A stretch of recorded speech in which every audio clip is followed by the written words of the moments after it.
Bismillahirrahmanirrahim. Assalamualaikum warahmatullahi wabarakatuh.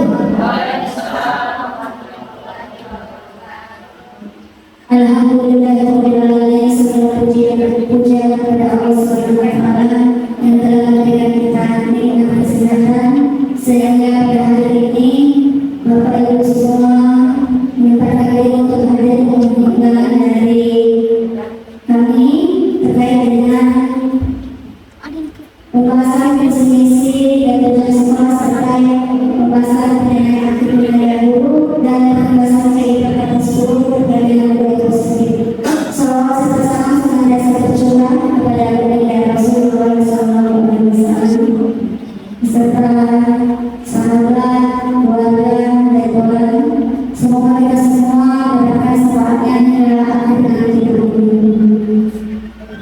Bapak Ibu guru yang hebat semua, izinkan saya untuk membuka acara ini dengan membacakan semua acara saya berikut. Yang pertama pembukaan yang sesuai langsung, yang kedua doa, yang ketiga satu dan sambutan, keempat pembahasan visi misi dan sekolah, kemudian yang kelima pembahasan dan akhir kinerja guru melalui kinerja, yang ketujuh pembahasan CGP atau seluruh daya positif. Acara selanjutnya yaitu doa akan berserah kepada Ananda Hijrah Lawan untuk membacakan doa.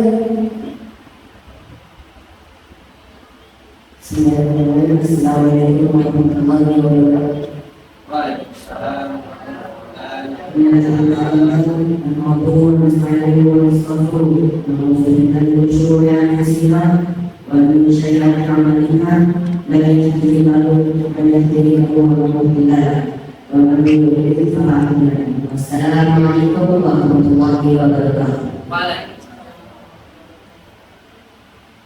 Terima kasih. Cara selanjutnya sambutan sekaligus perkenalan. Hari ini mewakili Kepala Laksana Desa Guru Bapak Mas Dardan SD. Terima kasih.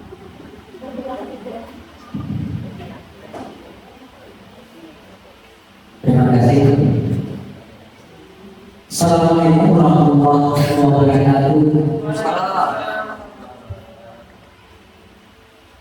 Terima kasih kesempatan yang diberikan. Yang mana pertama tentunya yang sesungguhnya membuka acara ini adalah kepala sekolah sedang bisa duduk, tetapi ada satu hal yang mungkin tidak bisa dilakukan dengan beliau, tidak kesempatan untuk hari. Biar kami hormati seluruh tenaga pendidikan untuk berikan kesempatan untuk mengikuti jalan apa yang ada di pada hari ini.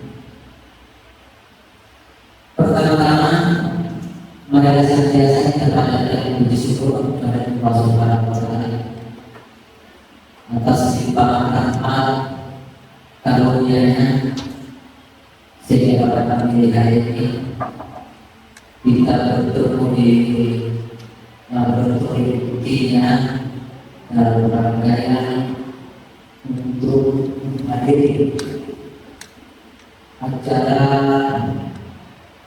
IHP terkait pembahasan visi misi dan tujuan sekolah Islam Desa Bengkulu.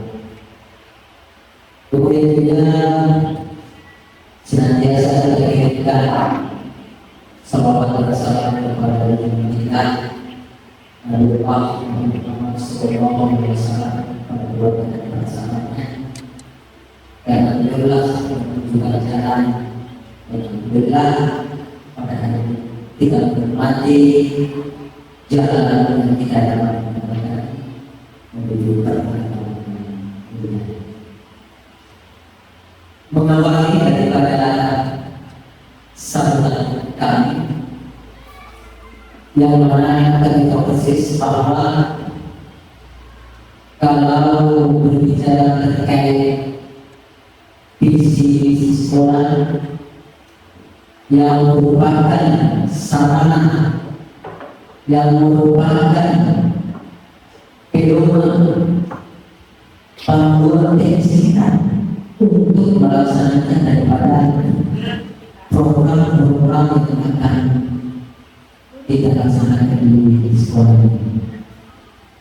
Dan saya tahu persis visi sekolah yang ada, boleh saya katakan sudah mungkin tidak memenuhi zaman masa saya seperti itu. Dan jadi kita mengikuti, apalagi di sekolah ini sudah diperkenalkan dengan menggunakan kurikulum merdeka belajar.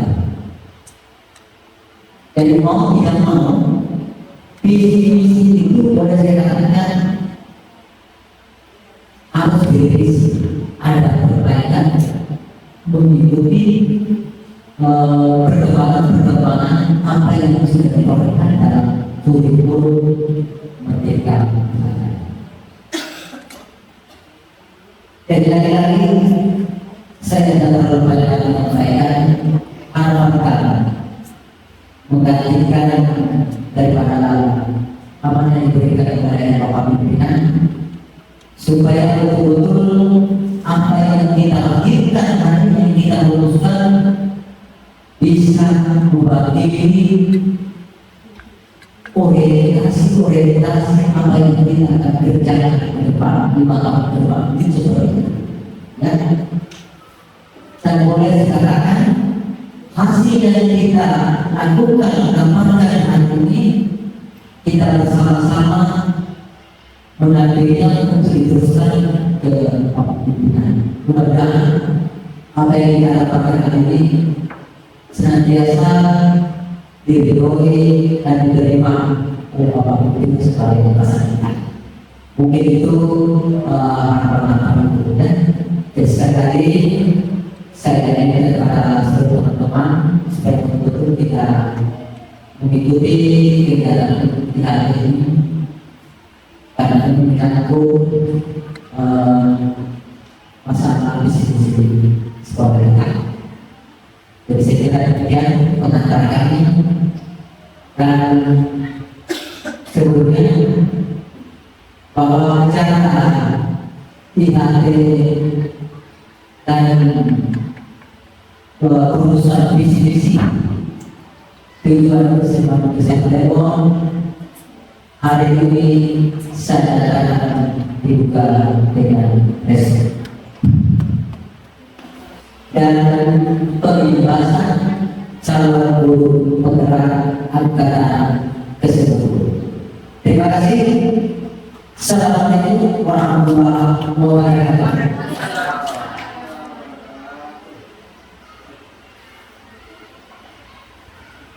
Ya, demikian tadi sambutan dari Mas Dar selaku mewakili proses pada hari ini. Selanjutnya cara yang dilakukan yaitu kita memimpin dulu. Assalamualaikum warahmatullahi wabarakatuh. Sebelumnya guys, mohon izin saya berdiri. Teman-teman, saya mohon izin di sini saya bukan posisi sebagai ahli atau pakar atau apa. Posisi hari ini adalah apa yang saya sudah tahu, saya sampaikan ke teman-teman. Nanti kita bahas, kita luruskan berdasarkan, apalagi di sini banyak yang senior jauh sekali dari saya, yang punya pengalaman sangat luar biasa, dan pelajaran yang paling berharga itu adalah pengalaman. Baik Bapak Ibu, kegiatan kita hari ini itu adalah pembahasan dari 1.4 berkaitan dengan disiplin positif yang ada di Semanit Satu Lengkong, di mana ini salah satu rangkaian dalam kegiatan guru penggerak. Sebelum saya lanjut, mungkin kita relaksasi sedikit dulu. Dengan cara apa? Dengan cara tarik napas dari hidung. Ikuti petunjuk saya, nanti saya berhitung ya. Jadi tarik napasnya 10 detik dari hidung, keluarkan dari mulut. Bisa ya? Oke.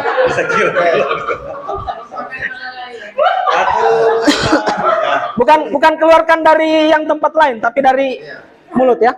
Bukan tempat lain. Oke. Kita mulai ya. 1, 2, 3. Tarik napas dari hidung. 1, 2, 3, 4, 6, 7, 8, 9, 10. Keluarkan perlahan dari mulut. Oke, sekali lagi ya. 2 kali lagi. Oke, pertama tarik napas dari hidung. Tahan, keluarkan dari mulut. Oke. Sekarang saya mau tanya, bagaimana perasaannya Pak Irwin setelah tarik napas tadi? Apa yang Pak Irwin rasakan? ada perasaannya. Agak cerah. Apa? Relax ya. Jadi tujuannya kita untuk merelaksasi. Agak segar. Iya, supaya apa? Iya, pikiran kita, karena kalau kita belajar itu sama dengan anak, kita usahakan mereka harus fokus dulu menerima apa yang kita akan sampaikan. Oke, kita lanjut. Ya, sebagaimana dalam kegiatan tadi kita di awal sudah pembukaan oleh kepala sekolah atau yang mewakili. Nah, seperti biasa, ketika kita mau ke sekolah, kita selalu tanya anak sekolah kita, apa tujuannya kamu datang ke sekolah? Kalau sudah tahu tujuannya, apa tujuan materi hari ini? Nah, seperti itu. Sama dengan hari ini, kita punya tujuan. Ada 5 tujuan. Yang pertama, kita akan menggerakkan dan memotivasi warga sekolah supaya memiliki, meyakini, dan menerapkan visi atau nilai-nilai kebajikan yang disepakati. Apa yang diharapkan dari itu adalah terciptanya budaya positif. Kemudian kita akan mempelajari strategi menumbuhkan lingkungan positif. Kemudian memikirkan kembali kebutuhan dasar yang dibutuhkan seorang murid. Jadi seperti apa yang disampaikan sebelumnya bahwa kebutuhan dasar itu ternyata sangat penting. Ya. Kemudian apa strategi yang bisa kita terapkan dan mendalami bagaimana pendekatan restitusi itu sendiri. Nah, ini tujuannya yang akan kita pelajari hari ini. Mulai dari kegiatannya, agenda kegiatannya, pembukaan, ada pretest, nanti sebentar di awal pretest. Mohon nanti Bapak Ibu sediakan HP-nya dan paketnya. Ya, yang bisa pakai laptop saja, yang punya laptop. Oke, kita mulai dulu tadi pembukaan sudah, kita pretest dulu.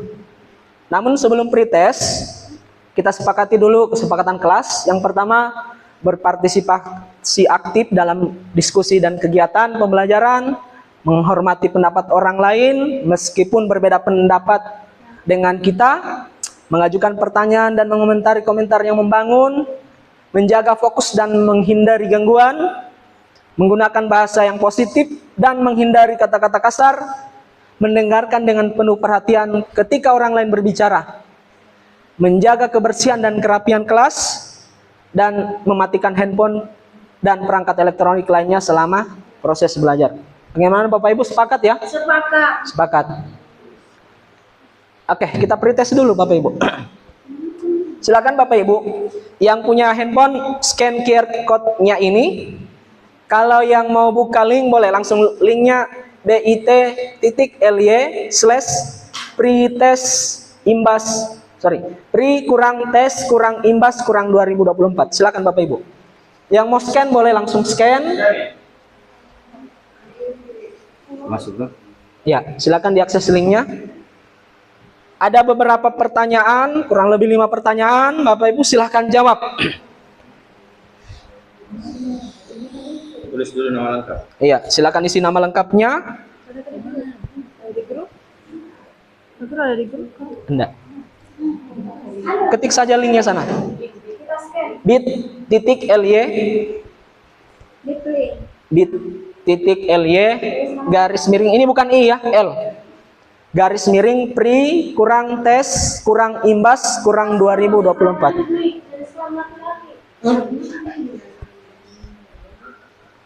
Di Google, direkomendasikan di Google Chrome. Yang mana? Boleh di sini. Ini bisa ini. Saya bantu dulu ya.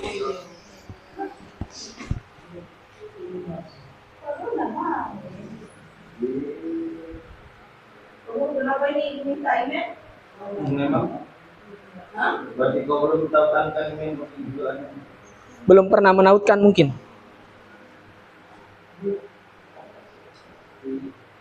Dah. Silahkan isi formulirnya.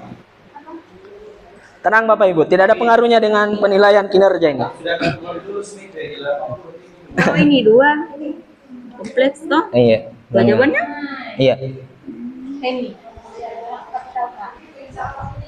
Iya, ya.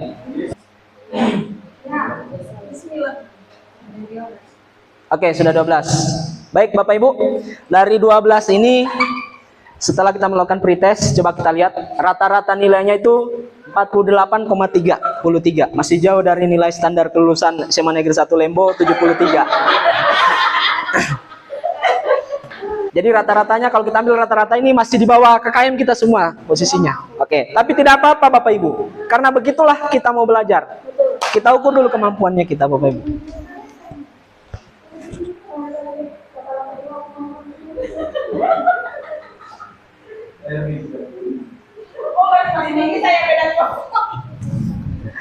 Oke, nanti sebentar kita habis belajar, kita tes lagi.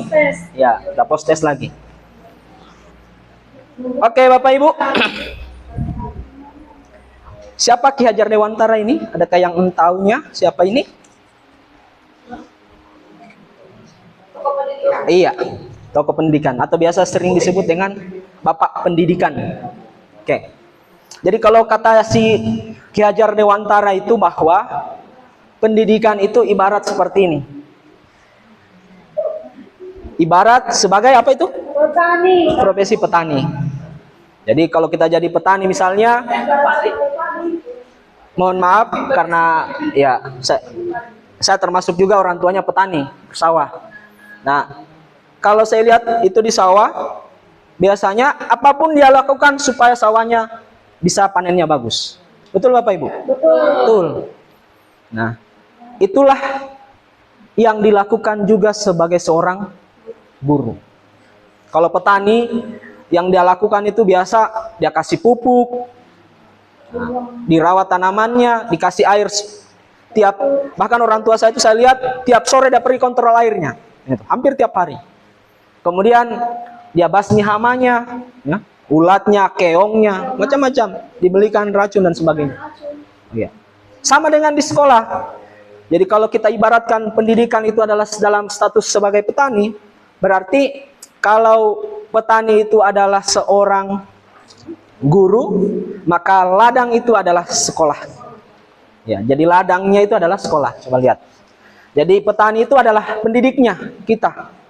Kemudian sawah atau ladang adalah lingkungan sekolah. Kalau kita sebagai petani, berarti kita lakukan bagaimana cara lingkungan sekolah kita ini baik, supaya kita kasih pupuk bagus, tumbuhnya tanamannya kita itu bagus. Nah, itu yang akan kita lakukan. Nah, ini apa yang disampaikan Bapak Pendidikan, bahwa ternyata tujuan pendidikan itu ternyata menuntun segala kodrat yang ada pada anak-anak. Sama dengan petani, menuntun bagaimana sawah padinya bisa tumbuh. Dia tidak bisa ubah padi itu menjadi jagung, gandum atau apapun itu. Ya, tidak bisa. Cuman bisa menuntun bagaimana dia tumbuh subur, dia punya padi. Tidak bisa dia ubah padi itu jadi gandum atau jagung atau apa. Tidak bisa. Itu ibaratnya kita sebagai pendidik. Kita tidak bisa ubah anak itu harus mengikuti kemauannya kita. Tidak bisa. Kenapa? Nanti sebentar kita pelajari. Karena itu ada namanya motivasi. Agar apa? Agar mereka selamat dan bahagia. yang setinggi-tingginya, baik itu sebagai manusia maupun sebagai masyarakat. Jadi itu esensinya dari pendidikan menurut Ki Hajar Dewantara. Karena kita sebagai guru, maka kita akan berusaha bagaimana sekolah itu jadi tempat yang menyenangkan buat peserta didik kita, aman.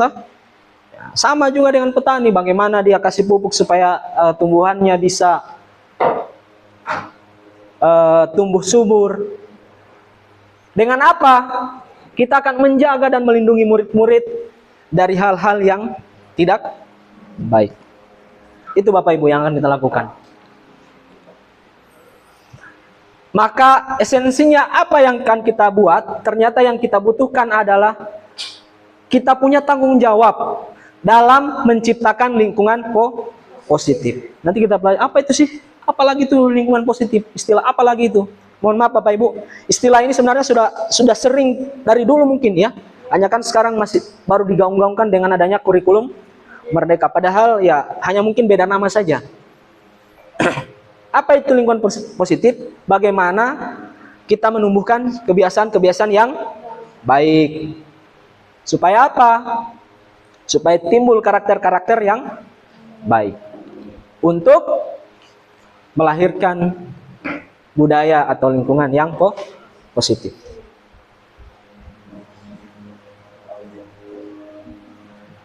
Coba Bapak Ibu amati posisi Bapak Ibu atau lingkungan saat ini di sekolah kita saja. Bagaimana murid berinteraksi dengan sesamanya? Coba Bapak Ibu lihat bagaimana interaksi murid antar sesama murid. Bagaimana guru berinteraksi dengan sesamanya. Bagaimana guru menyapa murid. Bagaimana suasana lingkungan sekolah. Coba ada mungkin yang ingin menyampaikan pendapat bagaimana situasi kondisi lingkungan yang Bapak Ibu ketahui saat ini dengan sekolah kita. Nggak usah jauh-jauh, sekolah kita saja dulu kita lihat.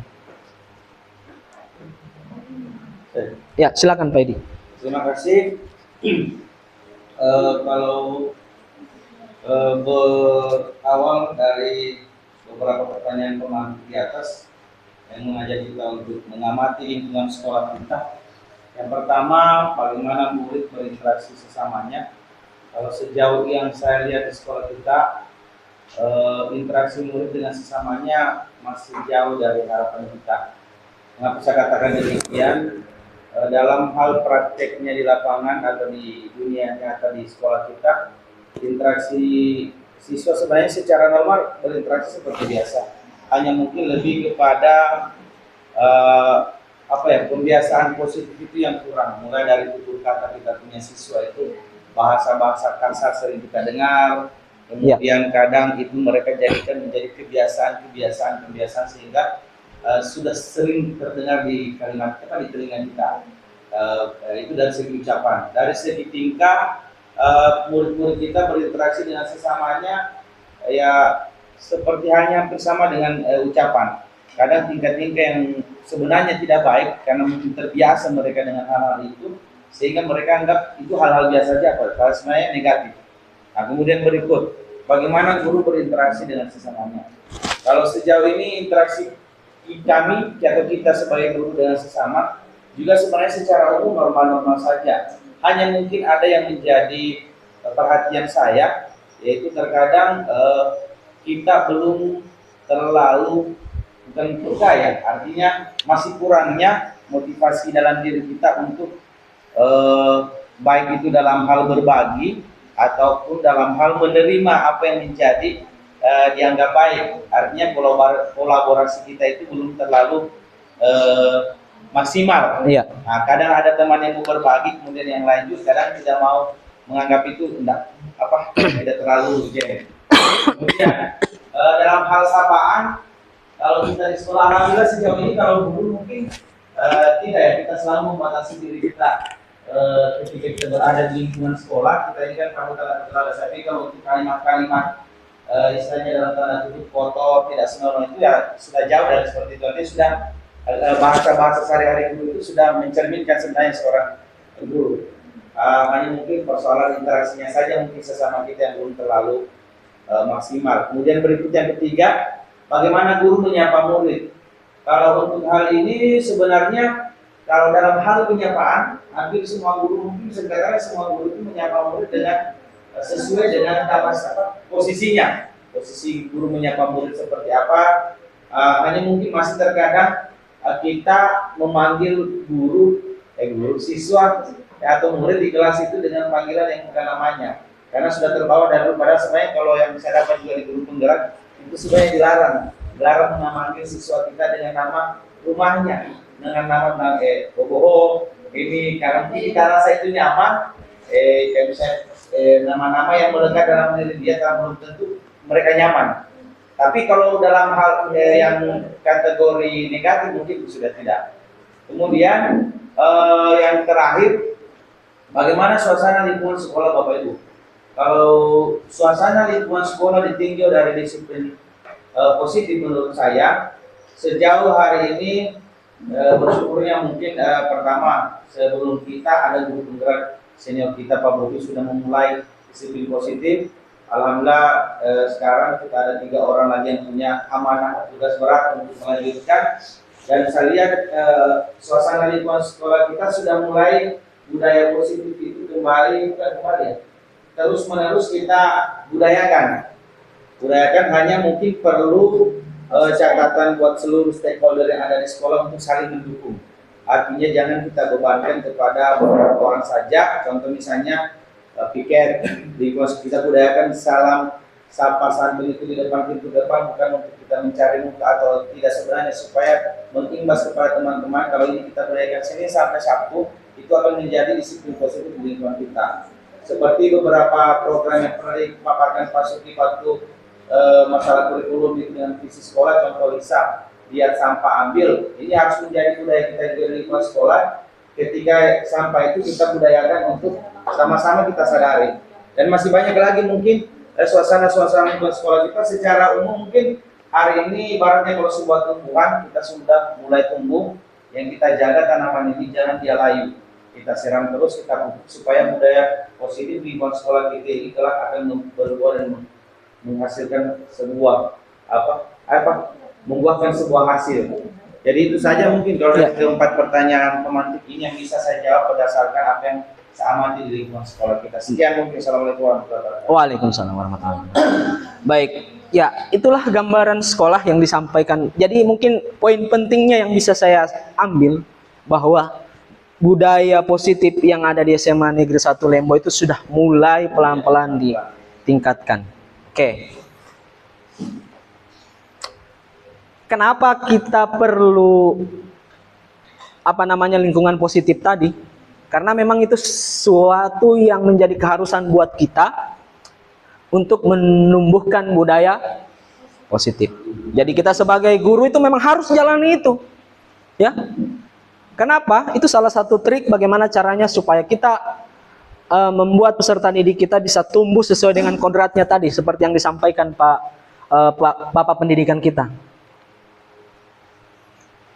Lingkungannya harus aman, nyaman, dan menyenangkan murid, serta bisa memberikan kesempatan dan kebebasan kepada peserta didik kita. Jadi kalau lingkungan positif ini bisa memberikan kebebasan untuk berproses, untuk belajar, membuat kesalahan, belajar lagi, sehingga mampu menyerap dan menerima pelajaran.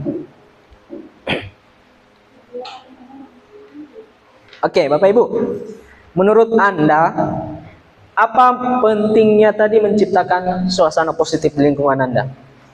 Nggak usah dulu lihat sekolah atau lingkungan sekitar saja dulu. Apakah boleh dari lingkungan keluarga atau yang mana? Menurut Bapak Ibu? Menurut Anda, apa pentingnya ini?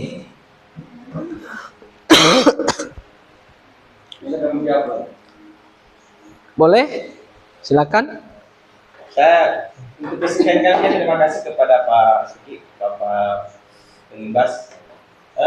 Menurut saya, apa pentingnya menciptakan suasana positif di lingkungan Anda? Saya mengambil pengalaman saja di lingkungan keluarga saya. Hal ini sangat penting. Kenapa sangat penting? Karena tidak akan ada tercipta suasana aman, nyaman, dan menyenangkan dalam keluarga saya ketika saya tidak menciptakan suasana positif terlebih dahulu. Jadi berawal dari suasana positif itu baru bisa tercipta budaya positif.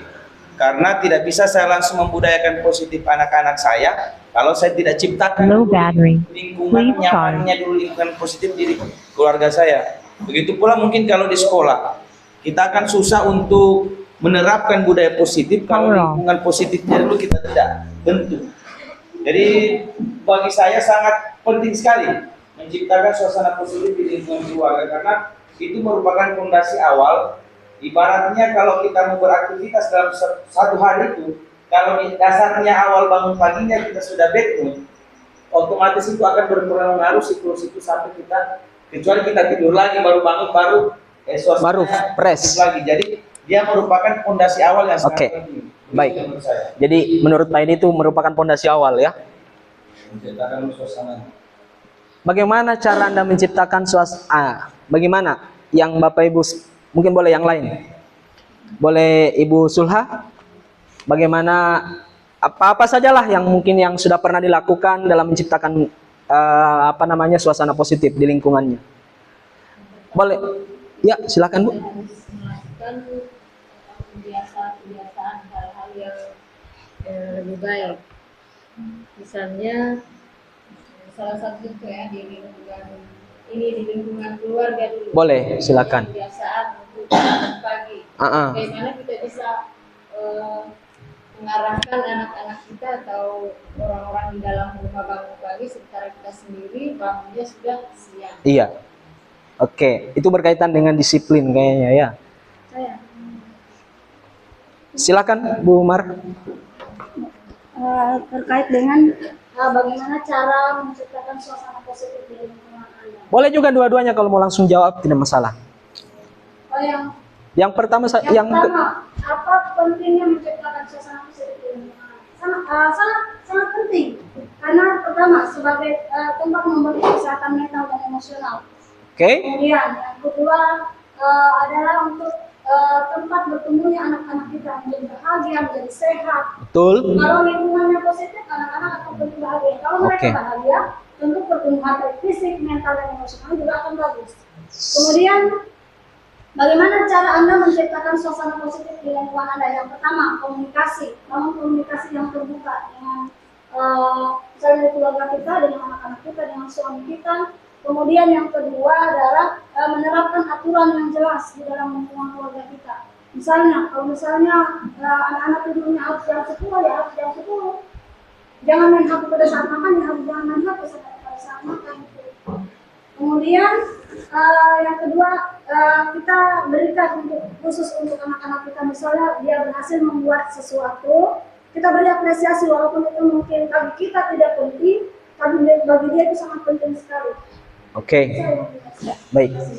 Dari jawaban Bapak Ibu guru hebat semua, ini hanya dasar saja ya.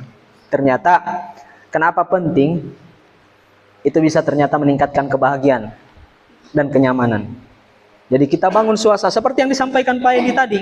Kalau kita bangunnya saja sudah tidak bagus perasaannya, itu kan kita akan tidak bahagia dan tidak nyaman. Kemudian ternyata ini juga meningkatkan kreativitas Bapak Ibu. Jadi suasana positif, mungkin ambil contohlah dalam pekerjaan Bapak Ibu sendiri. Iya, kalau Ibu lagi fokus, lagi tenang, enak, dari misalnya bahagia tadi, kemudian pasti, oh ini saya ada ide saya yang seperti ini. Begitu juga dengan ini yang disampaikan Bu Mar, memperkuat hubungan, ya toh? Karena komunikasi, mengurangi stres dan kecemasan, ini berkaitan dengan kesehatan nanti, baik itu fisiknya dengan mental. Kemudian menciptakan lingkungan yang ramah dan aman. Jadi ini ada 6 menurut kesimpulan saya tentang pentingnya menciptakan suasana positif. Kemudian bagaimana caranya? Ya, yang seperti lakukan Bu Mar tadi, membangun hubungan positif, ya toh? Kemudian menerapkan disiplin positif tadi, seperti Bu Sulha tadi sampaikan. Kemudian melibatkan. Jadi kita coba libatkan murid dalam mengambil keputusan. Nah, nanti kita lihat bagaimana cara melibatkan mereka itu dalam mengambil keputusan. Kemudian bisa menggunakan metode pembelajaran yang inovatif. Nah, ini ada lagi pertanyaan pemantik. Apa saja harapan Anda terhadap perkembangan diri Anda saat ini? Jadi, harapan saya terhadap diri saya ini apa? Seperti saat ini saya berharap bahwa saya mengikuti kegiatan pendidikan guru penggerak ini, saya harapkan kompetensi saya terus meningkat. Jadi itu. Kemudian apa yang saya harapkan? Murid saya senang dengan saya. Karena esensinya begini, ada istilah yang saya dengar bahwa guru yang sukses itu bukan yang jadi lulus guru penggerak, bukan yang kinerjanya PMM-nya 100%, tapi guru yang hebat adalah guru yang selalu dicari oleh peserta didiknya dan dirindukan. Itu yang penting. Jadi harapan saya mudah-mudahan dengan itu diri saya seperti itu. Oke, kita lanjut disiplin positif dan nilai-nilai. Nah, coba mungkin kita boleh berpasangan, kita bermain sedikit supaya jangan mengantuk. Kita akan bermain kepalan tangan. Ini modelnya berpasang-pasangan. Satu. Oke. Oh, Pak Sawal tidak ada? Oke. Pak Sawal boleh dengan saya, boleh dengan saya Pak Sawal. Ya. Oke, petunjuk permainan kepalan tangan. Pak Guru, pasangan. Anda dan teman Anda akan melakukan kegiatan cobalah buka. Anda misalnya saya adalah A, siapa saja, berbagi saja. Kemudian tugas si A mengepalkan salah satu tangan. Coba Anda bayangkan bahwa di dalam kepalan itu ada sesuatu yang sangat berharga di dalam kepalan tangan itu. Kemudian Anda perlu menjaga benda itu sekuat tenaga Anda karena itu penting untuk kehidupan Anda. Jadi dibayangkan saja di dalam kepalan itu ada siapa? Misalnya ada suami saya supaya jangan dilepas, jangan anu toh.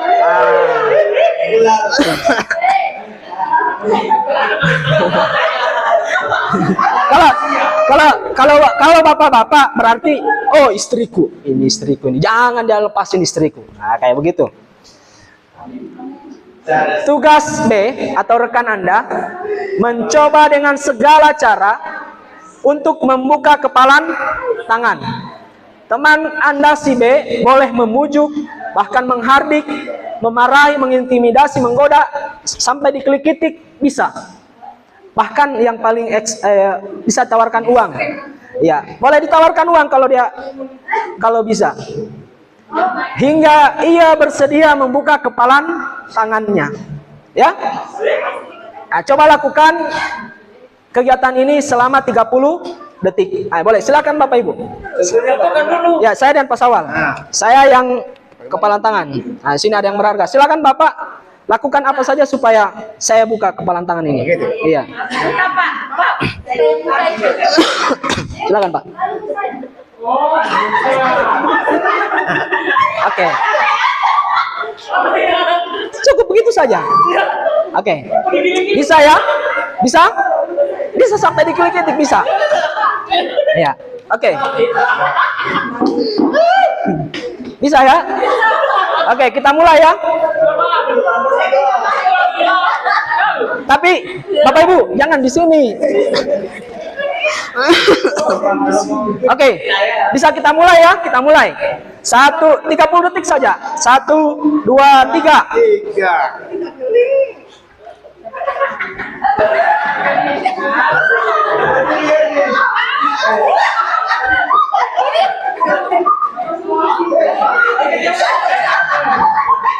Oke. Sudah? Ya, cukup. Habis waktu. Oke. Sudah. Oke.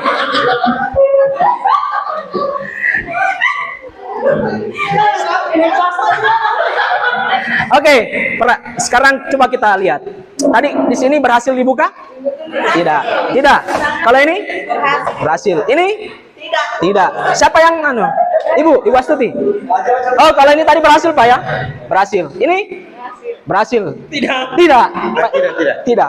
Tidak ada yang mana?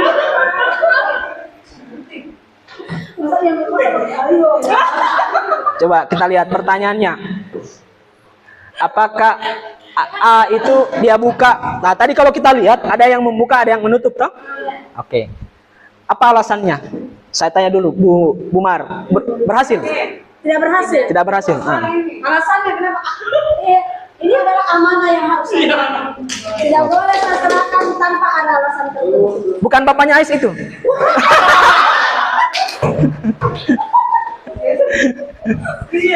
Oke, ini tadi bagaimana, berhasil? Berhasil. Alasannya kenapa? Tidak kuat dikeliti. Oke. Kalau yang ini berhasil?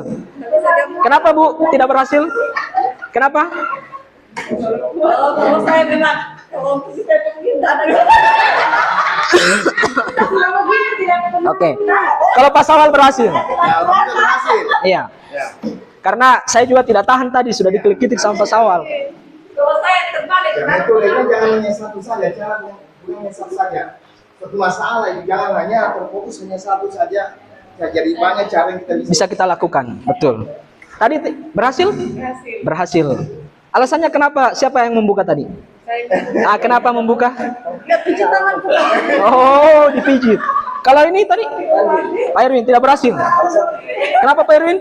Karena ada rahasia di genggam tangan ini. Oh, ada rahasia. Kalau Pak Edi dengan Pak Salam bagaimana? Tidak berhasil karena saya dibuka tangan itu bukan. Saya punya bukan keinginan, punya prinsip yang kuat bahwa apapun yang dilakukan oleh Pak Salam itu tidak akan pernah bisa memaksa saya untuk bisa membuka tangan saya. Oke. Karena komitmen saya dari awal memang apapun akan saya lakukan agar tidak bisa terbuka, kendati harus putus dari lengan.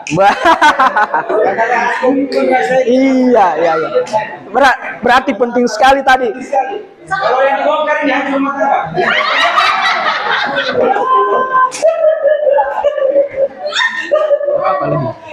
Oke, coba kita lihat dulu makna permainan ini.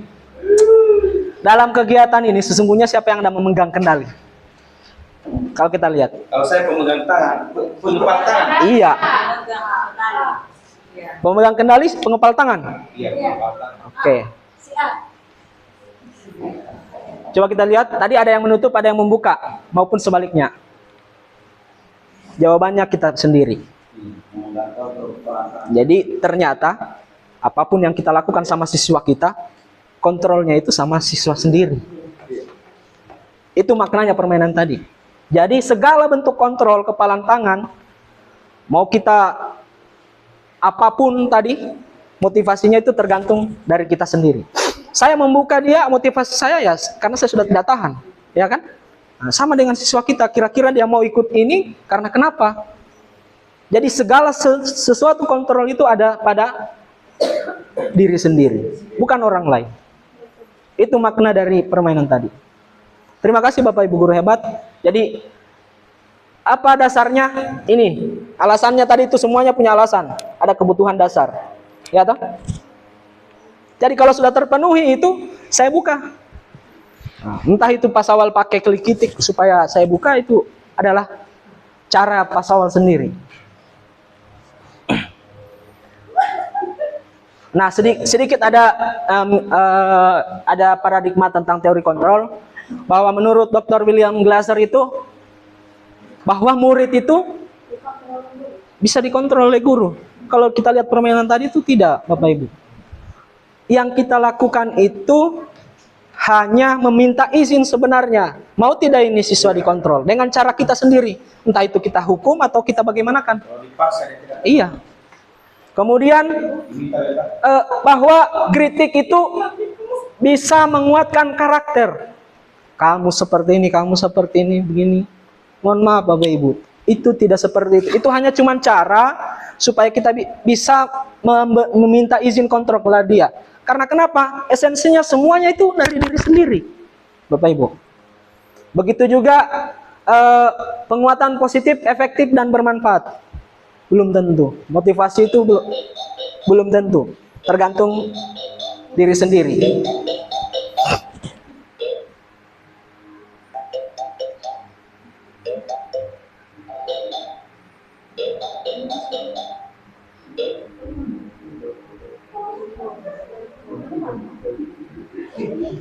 Oke. Kemudian kita selalu beranggapan bahwa orang yang tua itu atau yang dewasa itu punya hak untuk memaksa mereka. Iya. Jadi mereka kita paksa supaya ikut kemauannya kita. Jadi kalau dalam teori kontrol itu menurut Dr. William Glasser itu hanya sebuah ilusi. Karena kenapa? Kalau dari permainan tadi memang dari diri masing-masing individu yang bisa memberikan kontrol itu. Nih, menurut Stephen Covey itu bilang bahwa bila kita ingin membuat kemajuan perlahan, sedikit-sedikit, ubahlah sikap atau perilaku Anda.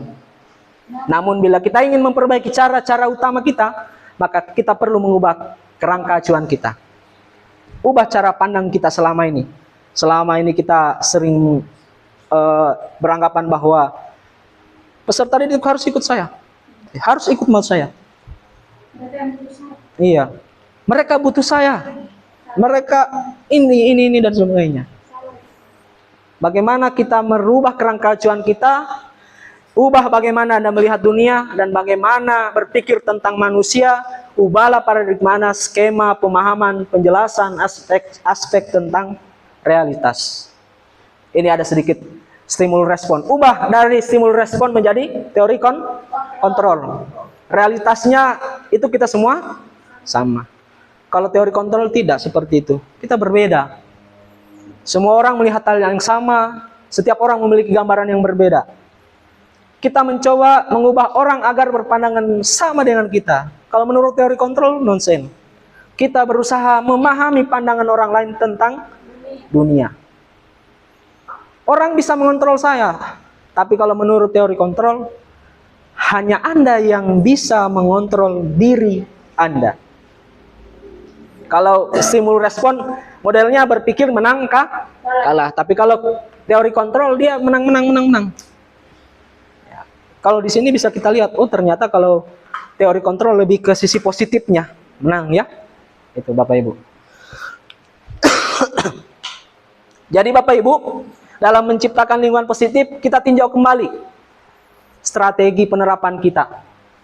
Apakah telah efektif? Apa perlu kita revisi? Ini, Bapak Ibu, selama mengajar paling jadi tantangan kita ini. Iya, betul tidak? Betul. Betul toh? Bapak Ibu coba, kalau dengar kata ini berkaitan dengan apa ini? Kalau kita disiplin. Berkaitan dengan apa? Disiplin. Apa? Tanggung jawab. Apalagi? Identik dengan hukuman. Iya toh? Apalagi? Konsekuensi. Iya toh? Ini pasti yang terlintas di benak kita ini berkaitan dengan kalau dia tidak lakukan ini, dia tidak disiplin, ya toh?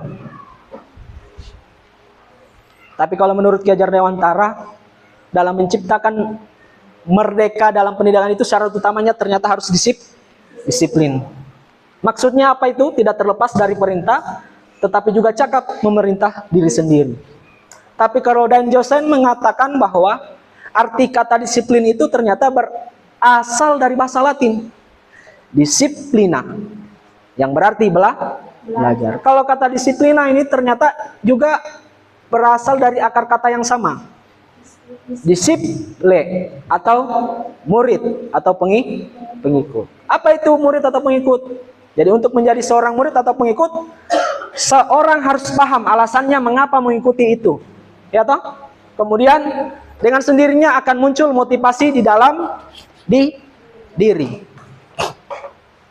Bukan motivasi dari luar.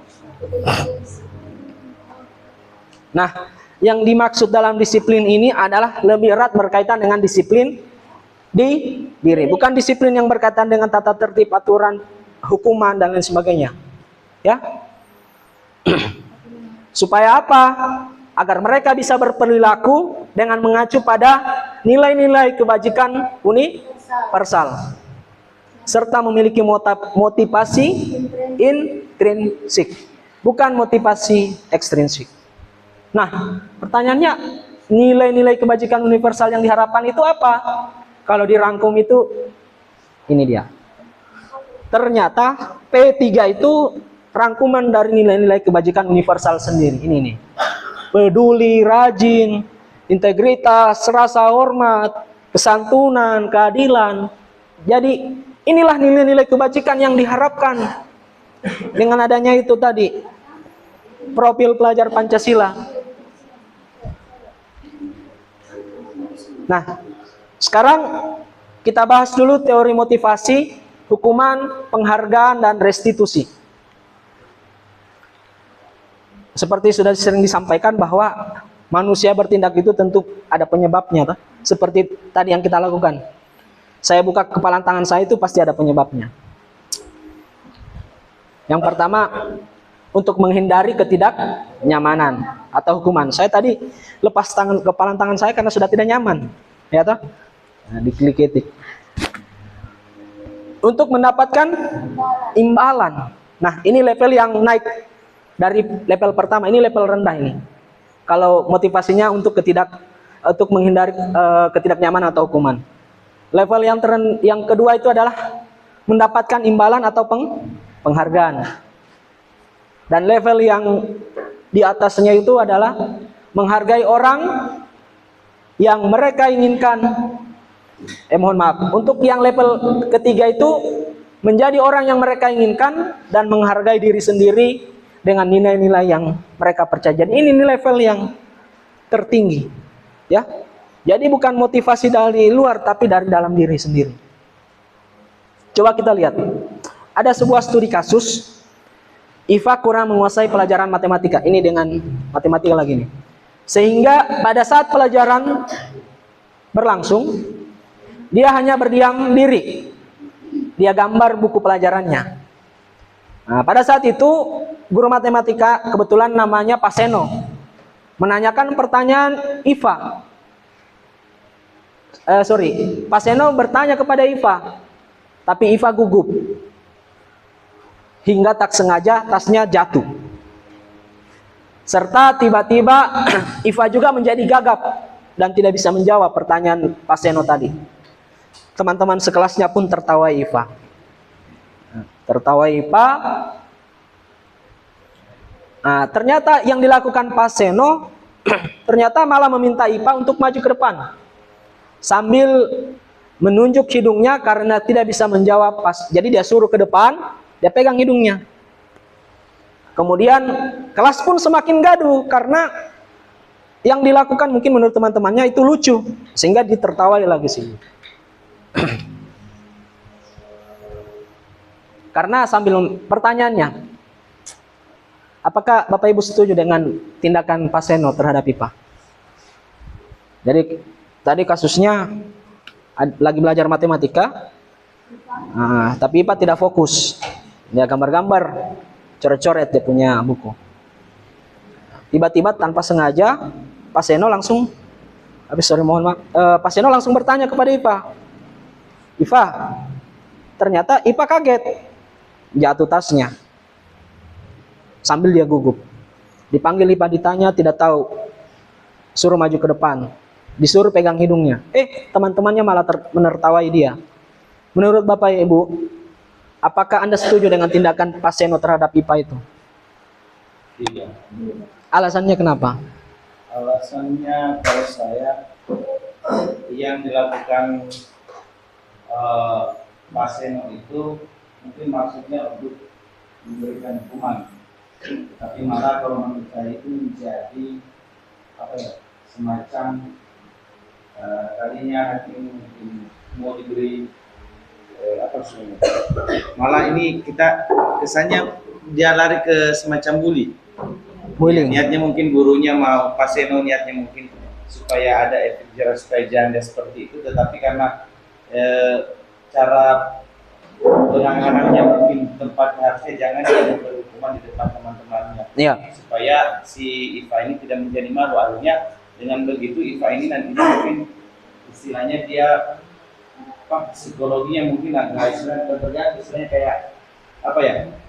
Ya semacam kita mematahkan Semangat. ya semangat anak. Ya. Mungkin kalau saya alasannya saya kenapa saya tidak setuju. Ini Oke. Ada yang setuju mungkin? Saya ada Iya, silakan. nomor 1, apakah Anda setuju dengan tindakan pasien terhadap IPA? Tidak setuju. Kenapa? Karena itu akan berdampak buruk terhadap IPA nanti. Oke. Menurut Anda tindakan pasien terhadap IPA adalah sebuah hukuman atau konsekuensi? Hukuman. Kenapa? Karena berlangsung secara tiba-tiba. Mhm. Tanpa ada hal Tidak ada kesepakatan. Iya, kesepakatan pada awalnya. Oke. Sekarang kita pelajari dulu hukuman. Tadi nanti kita refleksikan kembali dari pertanyaan ini. Kalau hukuman itu ternyata tidak betul yang disampaikan tadi. Tidak terencana atau tiba-tiba.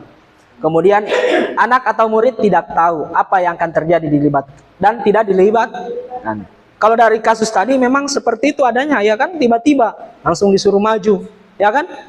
Nah, dan yang paling menjadi tolak ukur kita, fisik maupun psikisnya akan terganggu, iya kan? Ini salah satu bentuk perilaku memberikan hukuman. Ini kejadian pada saat itu saya piket dan ini saya lakukan, Bapak Ibu. Kebetulan yang piket saya dengan Pak Muiz. Jadi saya lagi piket, kemudian memberikan arahan ketika piket. Mereka bertiga ini bercerita. Ya, mohon maaf, tidak boleh menyebutkan nama, mohon maaf. Nah, ini termasuk bentuk hukuman, contoh yang sudah pernah saya lakukan. Ya. Ini kejadiannya sebelum saya ikut program pendidikan guru penggerak. Ya, saya panggil itu di depan, saya tanya, apa alasanmu? Pokoknya saya kasih berdiri di depan seperti yang digambar ini. Nah, ternyata kalau kita lihat, psikisnya anak itu terganggu. Ya, yang kita lihat dia bahkan berhadapan dengan kita saja itu dia malas. Lihat gurunya saja itu ya, langsung pergi. Nah, itu yang terjadi, Bapak Ibu. Kalau kita kasih hukuman. Nah, untuk konsekuensi dia itu sebenarnya sudah terencana atau sudah disepakati, sudah dibahas dan disetujui oleh murid. Namun murid sudah mengetahui sebelumnya konsekuensi akan diterima dari pelanggan tersebut. Apa efeknya? Murid tetap tidak nyaman. Ya, contohnya mereka tidak tepat waktu mengumpulkan tugas. Menumpuk tugasnya banyak. Akhirnya apa? Ya mau tidak mau memang solusinya itu kumpulkan tugas mereka. Ya, saya kasih solusi, kumpulkan tugas yang sudah harus dibuat. Seperti misalnya kayak tadi, karena ini mereka tidak kumpul tepat waktu, saya berikan tugas untuk membuat proyek seperti ini, ya, bahan dari limbah. Ya toh, karena tugasnya tidak tepat waktu. Jadi tugas tambahannya ini. Nah, coba kita lihat aktivitas berikut. Mencatat 100 kali di dalam buku kalimat, saya tidak akan terlambat lagi karena terlambat ke sekolah. Ini hukuman atau konsekuensi dari pengertian konsekuensi tadi dan hukuman? Menurut Bapak Ibu? Konsekuensi. Yang kedua, lari mengelilingi lapangan basket 2 kali karena terlambat hadir di sekolah. Hukuman. Membersihkan coretan yang dibuat di meja tulis. Konsekuensi. Murid diminta push up. Hukuman. Menggantikan kertas tugas teman. Konsekuensi. Berjemur di lapangan basket. Murid diminta telanjang kaki sepanjang hari karena tidak menggunakan sepatu warna hitam sesuai peraturan sekolah. Konsekuensi. Berdiri di depan kelas sambil mengangkat kaki 1. Hukuman. Coba kita lihat.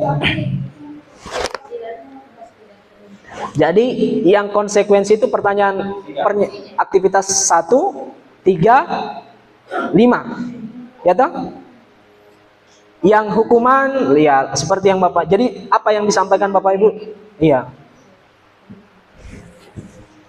Jadi meminta murid bertelanjang kaki itu sebenarnya bukan sebuah konsekuensi, lebih ke hukuman. Kenapa? Kecuali kesepakatan itu ada di dalam situ. Kalau kau tidak bawa sepatu ini, konsekuensinya diambil sepatumu. Oke, kita lanjut ke restitusi.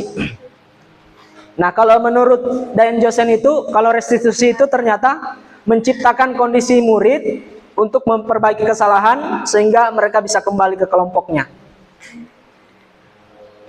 Jadi kalau kita lihat tadi antara hukuman, konsekuensi, dan restitusi, Bapak Ibu lebih milih yang mana? Restitusi. Iya, Bapak Ibu lebih memilih restitusi. Kenapa? Dia punya efek samping yang sangat baik. Pertama, dia harus kolaborasi, dia cari solusi masalah sendiri, lalu berpikir, kemudian bagaimana dia bisa kembali ke kelompoknya. Karakternya terbentuk lebih kuat. Jadi dia tidak ada yang sudah menjadi. Jadi Bapak Ibu, tadi pertanyaan berita tadi ada. Jadi restitusi itu bukan untuk menebus kesalahan, namun belajar dari kesalahan, memperbaiki hubungan. Restitusi itu tawaran, bukan paksaan. Restitusi menuntut untuk melihat ke dalam dirinya, jadi restitusi kembali dan restitusi kembali, mencari kebutuhan dasar, apa yang mendasari dia, fokus pada karakter bukan tindakan. Kemudian restitusi itu adalah menguangkan dan solusi.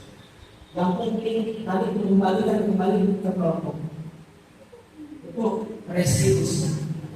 Kalau untuk keyakinan kelas, Bapak Ibu, ada pertanyaan ini. Keyakinan kelas dan peraturan kelas, menurut Bapak Ibu sama atau tidak?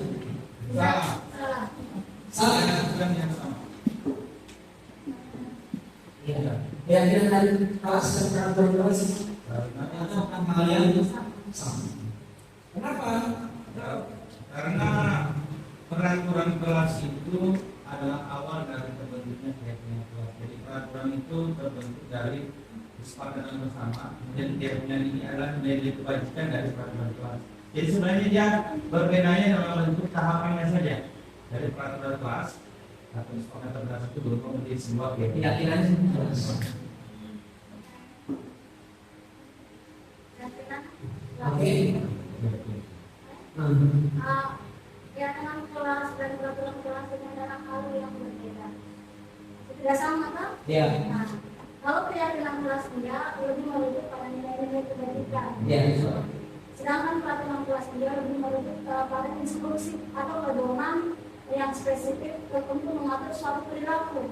Iya. Kalau yang ini keyakinan dan peraturan kelas. Kemudian tambah sedikit kalau peraturan itu lebih ada sisi negatif, masih mengandung unsur kalimat negatif. Sedangkan keyakinan kelas itu berusaha positif, kekuatan positif. Keyakinan kelas berlandaskan nilai-nilai apa? Nilai-nilai kebajikan atau prinsip ini? Benar atau salah? Sesuai dengan prinsip tadi bahwa keyakinan kelas ternyata itu berlandaskan nilai-nilai kebajikan. Coba Bapak Ibu ya, menggunakan helm saat mengendarai motor ini, nilai kebajikan atau keyakinan apa yang bisa dilihat dari menggunakan helm? Selamatan. Apa? Selamatan. Keselamatan, Kalau kita pakai selamatan pas terlindung dari meminimalisir resiko kecelakaan kalau kita jalan. Oke, keselamatan. Kalau bukan keselamatan ada namanya ini. apa ya? Nilai kebajikan membuang sampah. Membuang sampah pada tempatnya. Apa nilai kebajikan Apa nilai yang bisa Bapak Ibu lihat dari membuang sampah pada tempatnya? Apa? Kebersihan. Dilarang menggunakan kata-kata kasar. Nilai-nilai apa? Sopan satu. Oke, coba kita lihat. Ternyata orang menggunakan saat menggunakan motor itu nilainya dengan kesalahan sama supaya kita selamat. Ya, melindungi kepala kita, membuang sampah pada tempat itu dan yang disampaikan untuk menjaga kebersihan. Nah, sopan santun atau bersikap positif atau mengapa keyakinan kelas dan peraturan kelas? Karena nilai-nilai keselamatan atau kesehatan inilah tadi yang disebut dengan keyakinan, yaitu nilai-nilai kebajikan universal tadi, ya, bagi tersirat maupun tersirat, lepas dari latar belakang negara, agama, suku dan sebagainya. Kemudian berikut demikian, jadi murid mereka perlu mendengarkan dan memahami dulu kenapa ada peraturan itu, apa nilai-nilai peraturan itu, ya toh? Supaya mereka tertarik untuk mengikutinya dan mengatur tanpa memahami tujuan dari peraturan tersebut. Jadi Bapak Ibu, kita berusaha bagaimana agar peserta didik kita mengetahui nilai-nilai apa yang ada dalam keyakinan dirinya itu, dalam peraturan-peraturan itu. Kemudian nanti dari nilai-nilai itu, jadi alasan dia untuk menegakkan keyakinan kelas. Dalam bentuk keyakinan kelas atau sekolah itu diusahakan dia lebih rinci dan konkret seperti yang disampaikan tadi. Kemudian keyakinan berupa pernyataan-pernyataan universal, keyakinan kelas senantiasa dibuat dalam bentuk positif. Kemudian keyakinan kelas itu hendaknya tidak terlalu banyak, ya, mudah diingat dan dipahami oleh semua warga sekolah atau kelas. Jadi keyakinan kelas itu tidak terlalu banyak, sehingga tidak boleh 7 yang paling gampang tadi 5. Kemudian keyakinan kelas sebaiknya sesuatu yang dapat diterapkan di lingkungan tersebut. Bapak Ibu coba dilihat, kembalikan barang ke tempatnya. Ini keyakinan apa yang ada dalam mengembalikan barang? Apa? Tanggung jawab. Kalau di dalam orang lain, menghargai, menghormati. Hadir di sekolah 15 menit, dilarang melakukan kekerasan, menghargai, menghormati. Dilarang menggunakan apa? Merokok, kesehatan, bergantian atau menunggu giliran. Disiplin. Oke, saya yakin Bapak Ibu karena sudah punya pengalaman yang cukup sehingga mampu menjabarkan setiap peraturan-peraturan yang ada. Ternyata itu adalah sebuah keyakinan dan memiliki nilai. Bapak Ibu, dalam menyusun keyakinan kelas, kita perlu melakukan beberapa langkah. Yang pertama, diskusikan dulu peraturan-peraturan apa yang perlu ditaati buat kelas. Dapat tunjukkan peraturan-peraturan. Misalnya dilarang merokok, dilarang menyontek, dilarang berbicara, ya dilarang bolos. Ini tulis saja itu. Kemudian yang kedua, setelah itu ubah kalimat tadi menjadi positif. Misalnya dilarang menyontek. Berarti apa positif yang mau menyontek? Mengerjakan tugas secara mandiri. Mengerjakan tugas secara mandiri. Jadi diubah menjadi positif. Kemudian menyarikan peraturan-peraturan berdasarkan nilai-nilai. Nilai-nilai apa tadi? Dari nilai tadi. Nilai apa yang tidak mengganggu? Nilai kemandirian. Nilai kemandirian, ya, tanggung jawab. Nah, sekarang setelah kita menjabarkan nilai-nilai kebajikan atau keyakinan dari kelas tadi, kita diskusikan gambaran dari yang keyakinan kelas itu seperti apa. Ya, kalau dia menyontek seperti apa perbuatannya, kalau tidak menyontek itu seperti apa. Nah, setelah itu kita diskusi bagaimana peran seluruh keluarga kelas. Dan yang terakhir, tinjau kembali setiap keyakinan kelas. Boleh dari waktu ke waktu. Boleh misalnya minggu berikutnya kita masuk lagi kalau memang mau direvisi, boleh. Silakan. Ini salah satu bentuk contoh penerapan keyakinan kelas yang telah dilakukan. Ini menggunakan Google Jamboard. Jadi saya minta kepada peserta ini tuliskan dulu apa aturan yang disepakati. Kemudian saya minta mereka mengubahnya menjadi kalimat positif.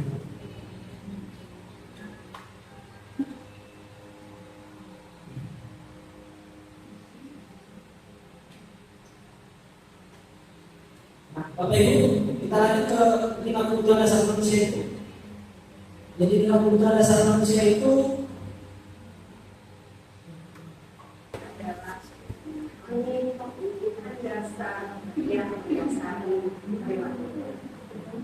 Dan video kali ini lima kebutuhan dasar manusia.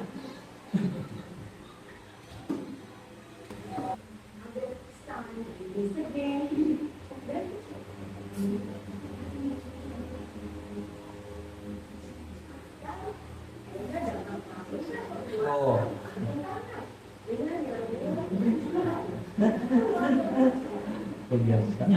coba perhatikan. Ternyata ada 5 kebutuhan dasar manusia.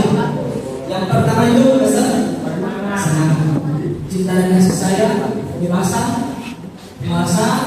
dan bertahan. Boleh komen Pak? Boleh silakan. Kalau dari 5 kebutuhan dasar manusia ini saya bagi menjadi 2 kebutuhan dasar wanita dan laki-laki. Kalau kami kaum laki-laki yang itu kami tidak Pak.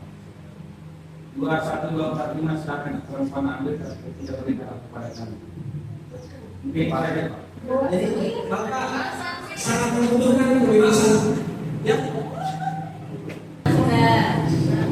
Dan setiap perilaku dalam keseharian kita pasti punya ini.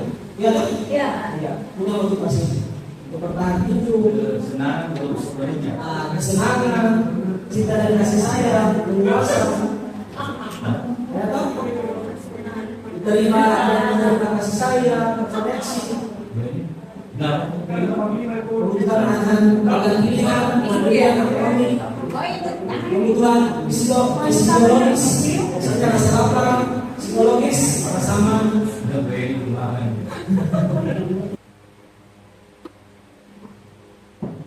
Jadi dari kasus tersebut, kalau kita tinjau, Iksan ini sebelumnya kan pendiam, namun setelah dipenuhi kebutuhan dasar, pelatihan, diberikan, dia coba jadi mewakili sekolah daerah yang juara, karena dia diberikan terpenuhi kebutuhan dasarnya di nomor 1, kemudian dia punya kebebasan, kemudian cinta dan kasih sayang, akhirnya dia mau berubah dan tidak diam lagi. Nah, dari kegiatan tersebut atau kasus tersebut itu ternyata dalam kehidupan sehari-hari kita itu ada namanya posisi kontrol. Ya, kalau menurut dosen itu ada 5 posisi kontrol: mengukur, merasa bersalah, tenang, memantau, kemudian menentukan. Ini ada kasus ini di sekolah ini terjadi. Jadi 4 siswa ini tidak pernah ikut belajar. Tidak pernah ikut belajar.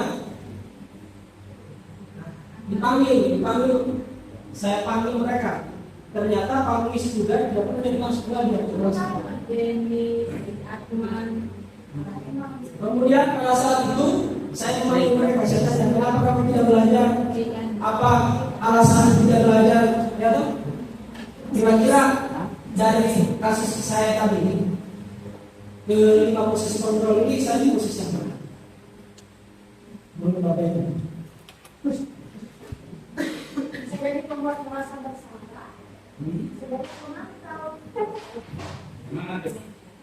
Ini ada kasus.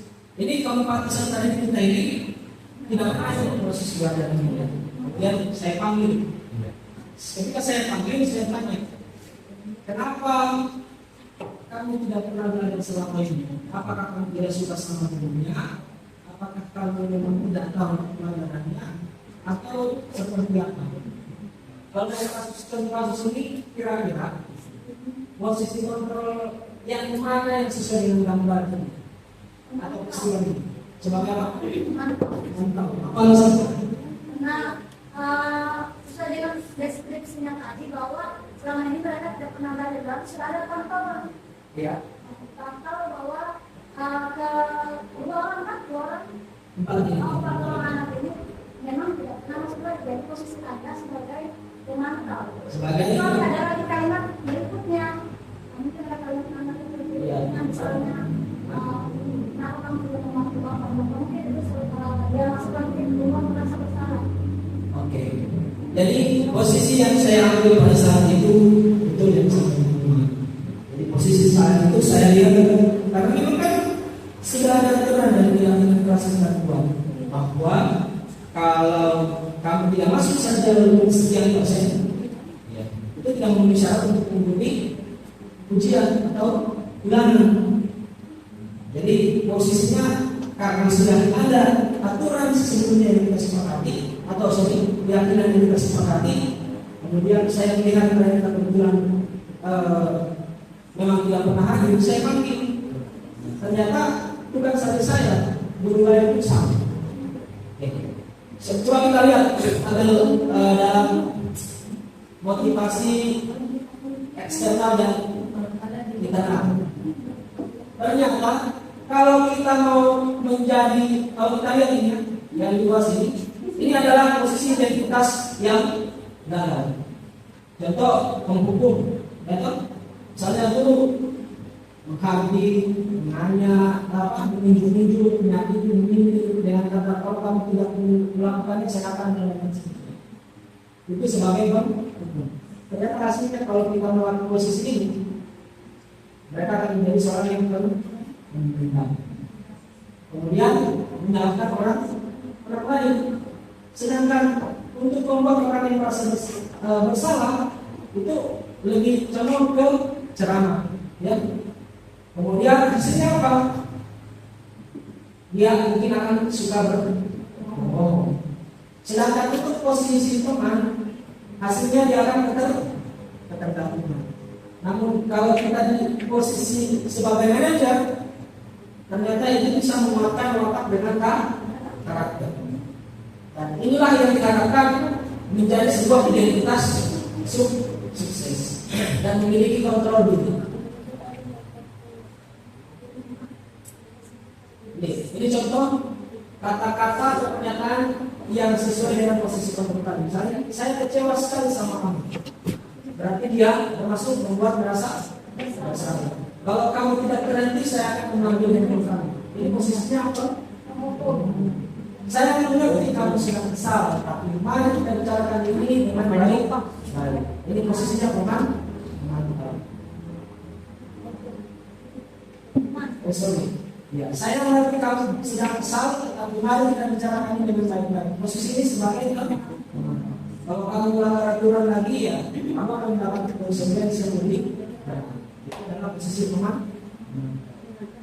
Kemudian mari kita cari tahu bersama. Yang diharapkan itu yang direkomendasikan adalah posisi ini, posisi sebagai karena dia bisa memberikan penguatan terhadap orang maupun karakter. Kemudian sedikit restitusi itu sebenarnya adalah kerangka acuan atau kerangka kerja untuk membantu peserta didik memahami konsekuensi dari kesalahannya, mengambil tanggung jawab atas tindakan mereka dan menemukan solusi untuk mengurangi kesalahan. Ini ada tahapan-tahapan dalam melakukan restitusi itu. Jadi tahapan-tahapan itu adalah yang pertama kita menstabilkan identitas, kemudian menanyakan validasi tindakan yang salah dan menanyakan keyakinan.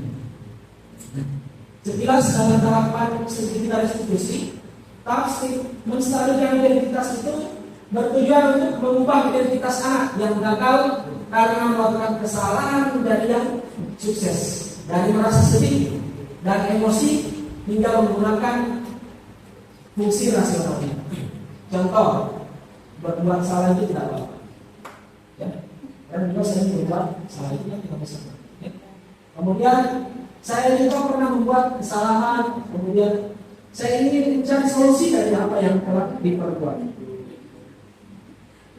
Untuk kita validasi tindakan yang salah, proses untuk memahami kebutuhan apa yang sedang berusaha dipenuhi dulu. Kemudian bukan berarti menguatkan tindakan yang salah, bukan. Tetapi pada tahap ini kita hanya memahami bagaimana alasan dia berbuat seperti itu. Pasti kamu punya alasan, ya toh? Atau kamu boleh mempertanyakan sikap itu, tapi kamu harus menambahkan sikap yang baru misalnya. Dan menanyakan keyakinan ini menghubungkan nilai-nilai yang dia percaya dengan dirinya sendiri. Iya. Jadi sedikit praktik segitiga restitusi yang sudah Tingkat restitusi merupakan sebuah cara kerja yang membantu peserta didik untuk memahami konsekuensi dari kesalahan mereka, mengambil tanggung jawab atas tindakan mereka, dan menemukan solusi kreatif untuk memperbaiki kesalahan tersebut.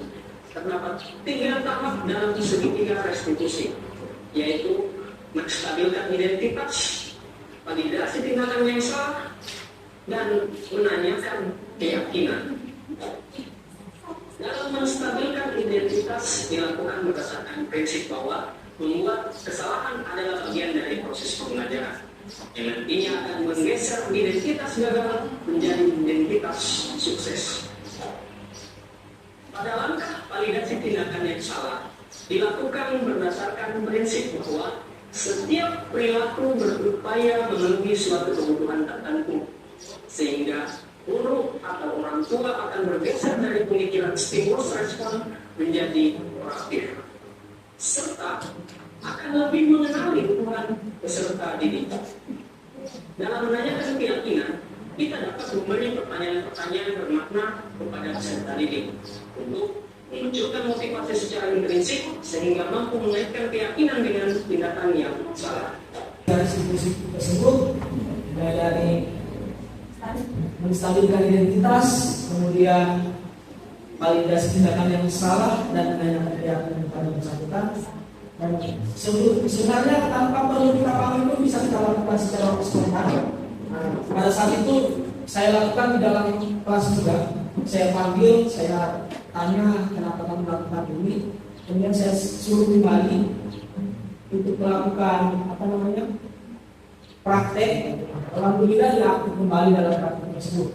Jadi ini yang bisa saya sampaikan terkait segitiga restitusi ataupun pengipasan dalam disiplin positif yang sudah pernah saya lakukan di sekolah ini. Belajar hanya cuma menggunakan pulang. Mungkin kita sudah sesi diskusi. Kita silakan kalau ada yang ingin ditanggapi atau yang ditanyakan di sini. Silakan. Ini satu hal sampai ini masing-masing lengkap ya. Memang sebenarnya ini terkait dengan materi keyakinan kelas. Jadi keyakinan kelas itu murid yang buat atau guru yang memberikan yang pilihan kesempatan apa yang harus mereka pilih atau lakukan atau laksanakan. Jadi keyakinan itu mengacu dari dalam individu siswa itu sendiri. Kalau tidak ada kesadaran, maka keyakinan kelas itu tidak akan terlaksana. Jadi pertanyaannya nilai-nilai apa yang harus kita tanamkan atau kuatkan kepada siswa akan pentingnya alasan itu dibuat atau keyakinan kelas itu dibuat sehingga mereka dengan kesadaran diri mau melaksanakan dan benar-benar masih. Sedangkan kayak bilang 10 menit lagi langsung praktek. kita langsung praktek supaya nanti bisa dipraktekkan kelas. Jadi Bapak Ibu silakan tuliskan 10 ya 10 atau 5 saja. 5 peraturan yang akan diterapkan. Ini posisinya kalau Bapak dan Ibu guru sebagai siswa, ya, sebagai menteri kami sebagai guru. Terserah Bapak Ibu. Pokoknya tidak usah dulu bilang positif negatif, silakan buat saja. Isi dulu peraturan yang kalimatnya tidak bagus. Sudah ada? Karena ini kan yang pertama. Sudah ada? Bukan bahasa nanti dirubah menjadi kalimat positif ya. Nanti kan ada tahapan materi. Bapak Ibu, silakan. Yang pertama dulu. Itu kan peraturan dulu. Ya, silakan Bapak Ibu. Silakan Bapak Ibu guru semua menuliskan 5 kami minta 5 saja peraturan yang mungkin nanti akan diterapkan di kelas. Peraturan apa saja silakan Bapak Ibu. Jadi mohon maaf Bapak Ibu, Anda semua dalam proses sebagai murid dan kami juga sebagai guru.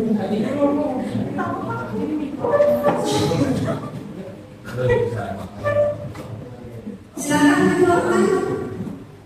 Itu saja apa yang peraturan apa yang ini? Cukup 5 saja.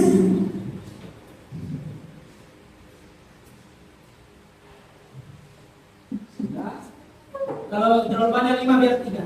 Ganti ada praktek saja. Yang penting ada. Yang penting ada. 3 saja. Ini saja supaya lebih. Supaya nanti Bapak Ibu bisa langsung mempraktekkan ini di kelas. Kebetulan kan mau dekat tahun pelajaran baru ya. Ini kesempatan sekali pas tahun pelajaran baru langsung kita bikin memang keyakinan kesepakatan kelas menjadi sebuah keyakinan kelas. Jadi, Kemudian mungkin bisa diberikan apakah boleh untuk semua guru boleh? Semua guru boleh. Untuk sekali apa? nanti bisa. Iya. Nanti kalau dikelaskan tinggal ditulis kesepakatan kelas mapel ini, ini. Sudah Bapak Ibu? 3 saja. Oh iya, bisa.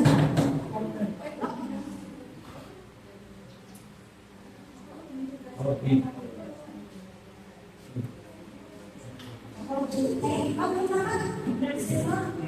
Sini saya katakan.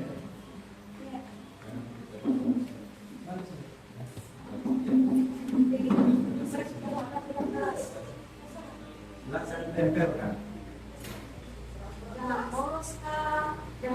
Oke, yang sudah boleh ditempelkan langsung di sini. Kalau sudah, Misalnya dua kelas dengan izin guru. Apakah siswa sudah berada dalam kelas sebelum guru masuk?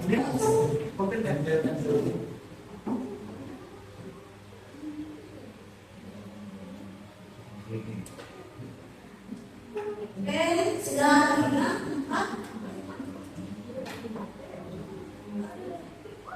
Biar seperti tidak apa-apa. Ini kan untuk surat pertama. Curah dulu, curah dulu apa? Masa menahan. Ini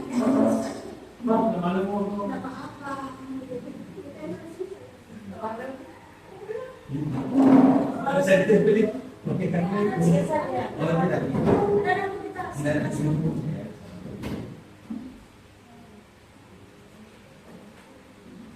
Oke, masih ada lagi?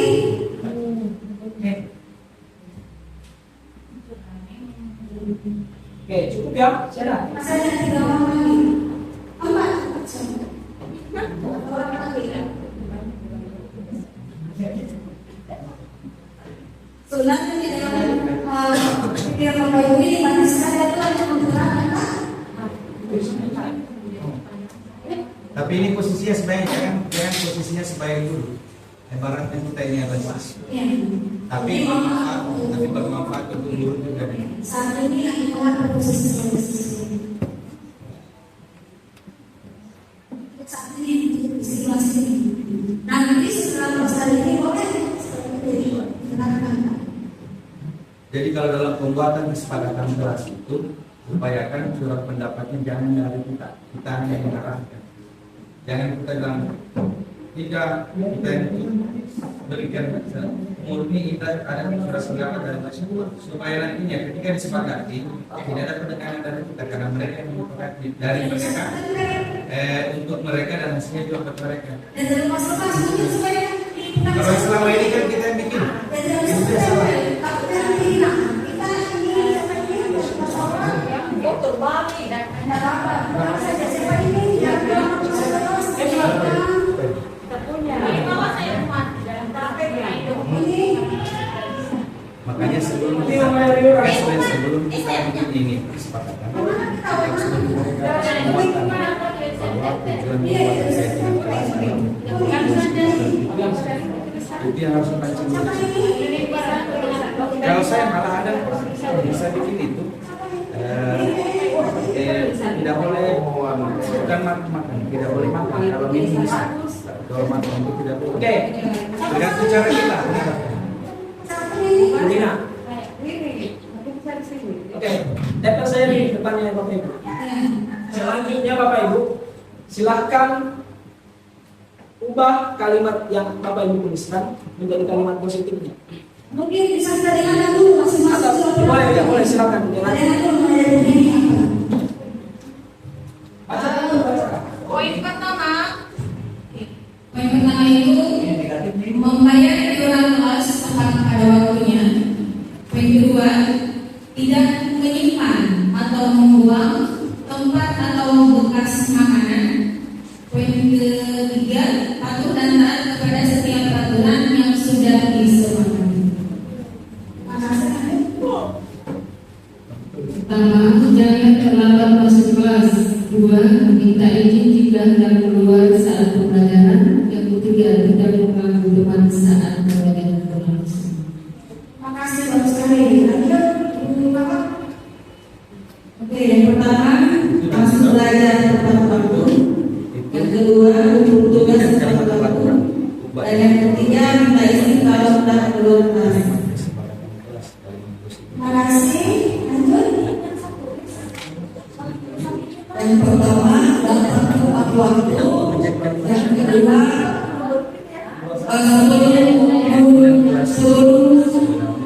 sebelum mulai pembelajaran, siswa sudah akan dalam kelas. Dan terakhir, siswa yang sering keluar kelas harus ada kesempatan kelas. Terima kasih. Lanjut.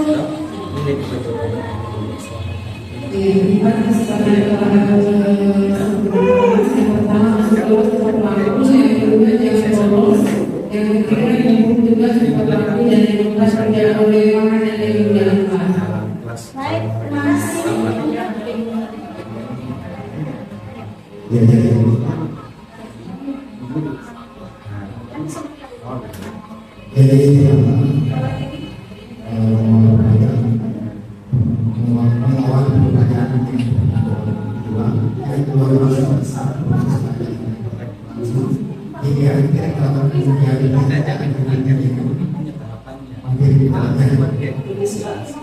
Terima kasih. Lanjut. Ini kan masuk kelas Kalau saya yang pertama saling menghargai, maksudnya itu saling menghargai sama. Yang kedua dibantu. Yang terakhir itu menjaga kebersihan di dalam kelas. Terima kasih. Masuk kelas tepat waktu. Dilarang bermain. pada saat pembelajaran. Yang pertama saling menghargai, yang kedua mengeluarkan dengan satu guru, yang ketiga tepat waktu sebelum proses pembelajaran. Yang pertama berusaha pada tempatnya juga menjadi proses sekolah. Kedua tidak boleh terjadi pada saat proses pembelajaran. Saya hanya satu saja, saya bersetuju tepat waktu pada saat proses pembelajaran sehingga siswa itu sudah ada di ruangan sebelum gurunya masuk.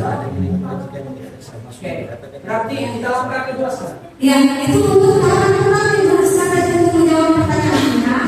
Tahap pertama yang dilakukan tadi tahap pertama coba pendapat. Karena sudah coba pendapat, sekarang kita bagi kelompok. Kelompok 1, kelompok 2, kelompok 3. Ibu Dina nanti masuk ke kelompok 3, 2 ya. Kelompok 2. Ibu Dina nanti masuk ke kelompok 2. Nanti masuk nih. Oke, maknanya. Sekarang kita masuk ke langkah berikutnya. Langkah berikutnya, Bapak Ibu mengubah peraturan-peraturan tadi menjadi kalimat yang lebih positif. Namun apabila kalimat dalam peraturan itu sudah positif, sudah dianggap positif, tidak usah diubah.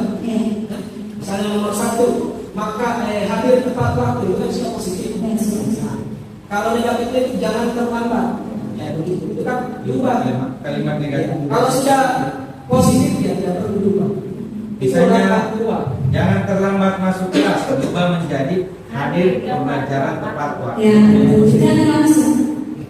Sebisa mungkin menghindari kata-kata negatif.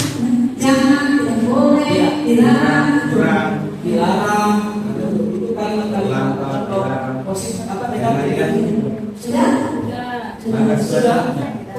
Kalau sudah, Bapak Ibu, langkah ketiganya itu kira-kira dari peraturan-peraturan yang Bapak Ibu jabarkan tadi, misalnya masuk kelas tepat waktu. Nilai apa itu? Disiplin. Dengan keyakinan kelas.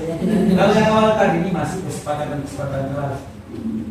Peraturan. Ini sudah masuk di tahapan keyakinan. Jadi yang berkaitan misalnya sampah pada tempatnya berarti diwajibkan apa?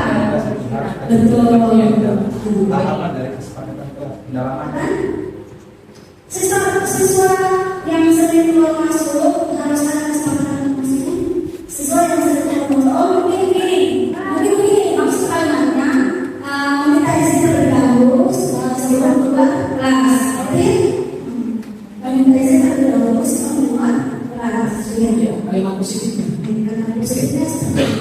Meminta izin terlebih dahulu sebelum keluar kelas. Sudah dicarikan nilai kebajikannya. Boleh dua peraturan satu nilai kebajikan. Bisa. Bahkan bisa semuanya itu hanya punya satu nilai. Jadi contoh nilai kebajikan itu seperti yang dipaparkan di Pak Suki. Ada saling menghormati, ada keselamatan, ada kesehatan. Kalau contoh makanan itu ada nilai kedisiplinan. Itu nilai kebajikannya, keyakinannya dalam. Sudah dilihat nilai kebajikannya. Kalau sudah, kita masuk pada tahapan yang keempat, yaitu berdiskusi mengenai gambaran perilaku yang mencerminkan keyakinan kelas yang tampak seperti dan tidak tampak seperti. Misalnya kita bisa nilai kebajikan, misalnya disiplin. Di sini disiplin tampak seperti apa? Misalnya hadir tepat waktu dalam kelas, proses pembelajaran berlangsung. Misalnya itu. Tidak tampak sepertinya misalnya kalau tidak tampak seperti bolos. Terlambat. Contoh bisa begini, hadir tepat waktu di kelas sebelum pembelajaran dimulai. Nah itu tampak seperti contoh konkretnya. Iya. Yang bertolak belakang dengan yang tidak tampak seperti berarti misalnya dia terlambat. Jadi nanti kita bikin lagi model T. Kalau model T, TS kasihkan saja nih TS dengan P TS. Sudah tampak seperti karena mungkin ibu ambil nilai disiplin, maka disiplin saja. Disiplin TS-nya apa? Ada tepat waktu di kelas. Tidak TS-nya seperti apa? Terlambat. Jadi nanti dia itu kita bikinkan dua setelah bentuk kalimat positif tadi menjadi nilai-nilai kebajikan yang kita ambil. Setelah itu kita bikin dua tabel nanti, tampak seperti tidak tampak seperti, sehingga ada perbandingan. Kita membuat sebuah tabel. Jadi kita membuat tabel contoh konkretnya ini yang misalnya contoh misalnya di kolom pertama hadir tepat waktu pada saat pembelajaran dimulai. Nah, contoh yang tidak tampak sepertinya itu ya misalnya tidak terlambat. Misalnya tabel yang saya maksud yang seperti ini. Misalnya kita ambil satu nilai dibacakan apa? Misalnya disiplin. Kita ambil satu nilai dibacakan disiplin. Kita buat tabelnya ada tabel TS tampak seperti dan tabel TS juga tampak seperti. Misalnya di tabel TS karena kita ambil nilai disiplin, nilai dibacakan disiplin. Misalnya satu, apa yang berkaitan dengan disiplin yang tampak seperti? Misalnya datang tepat waktu, itu kan tampak seperti sesuai dengan ini mungkin yang terlalu dari teman-teman ini. Oh iya. Sebenarnya TS ini tampak seperti contoh yang siogianya. Iya. Seharusnya bagaimana? Ya, seharusnya. Ini yang sudah tampak seperti ketika ya ini yang tidak seperti. Nah, cuma bahasanya tampak seperti tidak tampak seperti hanya istilahnya. Ya, Bapak Ibu, intinya begini. Setelah tadi sudah mengubah kalimat positif, kan Bapak Ibu memilih dari kalimat positif itu menjabarkan nilai-nilai ya. Nah sekarang Bapak Ibu pilih satu saja, satu nilai yang Bapak Ibu mau ambil, baru buat tabel yang ini. Misalnya nilai saling menghormati itu nilai hormat. Tampak seperti datang tepat. Kalau mau istilahnya ini positifnya. Ini nilai disiplin ini. Tiga, tampak seperti itu nilai negatifnya. Yang kedua nilai saling menghormati. Kemudian menyapa teman dan setiap hari. Jadi apa yang terlihat nanti, yang terlihat diharapkan dan nilai positifnya. Jadi simpelnya begini, tampak seperti itu adalah nilai positif, tidak tampak seperti itu adalah nilai negatif. Kalau yang terakhir itu nilai tanggung jawab ya. Nilai kebaikan tanggung jawab yang berbeda. Hanya istilahnya saja. Kalau dulu orang bilang contohnya, contoh yang benarnya, contoh yang tidak benarnya. Nah ini dulu menjadi tampak seperti tidak tampak seperti yang diharapkan dengan yang tidak diharapkan. Nah itu dulu disebut kalimat. Seperti yang disampaikan ini di slide-nya Pak Suki, itu yang pertama itu contoh nilai kebajikan disiplin. Tampak sepertinya adalah tampak lepas waktu, tidak tampak sepertinya sering hadir terlambat. Yang kedua itu adalah nilai kebajikan saling menghargai. Tampak seperti menyapa teman dan guru setiap hari. Kemudian yang tidak tampak sepertinya asuh kepada teman dan guru. Yang ketiga itu nilai tanggung jawab. Tampak kalau orang bertanggung jawab ini kita bagaimana? Mengembalikan barang, kita tanggung jawab. Yang TPS-nya tidak tampak sepertinya tidak kembalikan. Nah, jadi tergantung nanti di kelas Bapak Ibu mau ambil berapa nilai kebajikan. Jadi kita dari peraturan kelas menjadi kalimat positif menjadi sebuah nilai kebajikan, dan nilai kebajikan itu kita petakan lagi menjadi TPS dengan TPS. Itulah nanti yang menjadi pemuatan kehidupan kelas. Tampak seperti misalnya itu tadi apa yang kita. Jadi nanti kita tampak seperti kalau sekali yang bukan dari kita. Iya seperti kan ini nilai disiplin harus nanti. Kalau dulu kan tampak seperti kamu melambat melanggar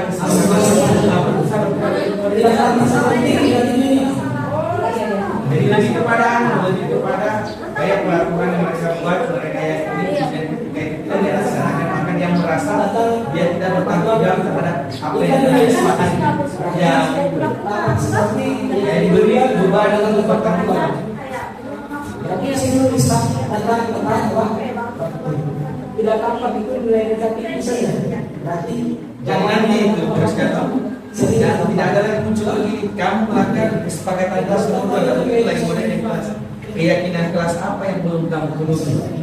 Di situ larinya karena mereka jadi saya kena ke nilai keyakinan kelas tentang disiplin itu. Yang mana itu? Yaitu tidak hadir tepat waktu. Jadi lebih kepada bukan menjas anak-anak bahwa kamu melanggar. Dulu kan kesepakatan kelas melambat turun kedua, sanksinya ini sekarang tidak. Tidak ya dulu. Keyakinan kelas apa yang kamu belum penuhi? Misalnya tidak ke kantin. Keyakinan kelas disiplin apa itu tidak penuhi di situ, tidak hadir tepat waktu. Jadi lebih kepada dia dibuatnya merasa bertanggung jawab terhadap keyakinan. Kalau dulu kan itu, kalau terlambat berdiri dulu. Kalau gitu, jadi kesepakatan itulah bagusnya kayak gitu.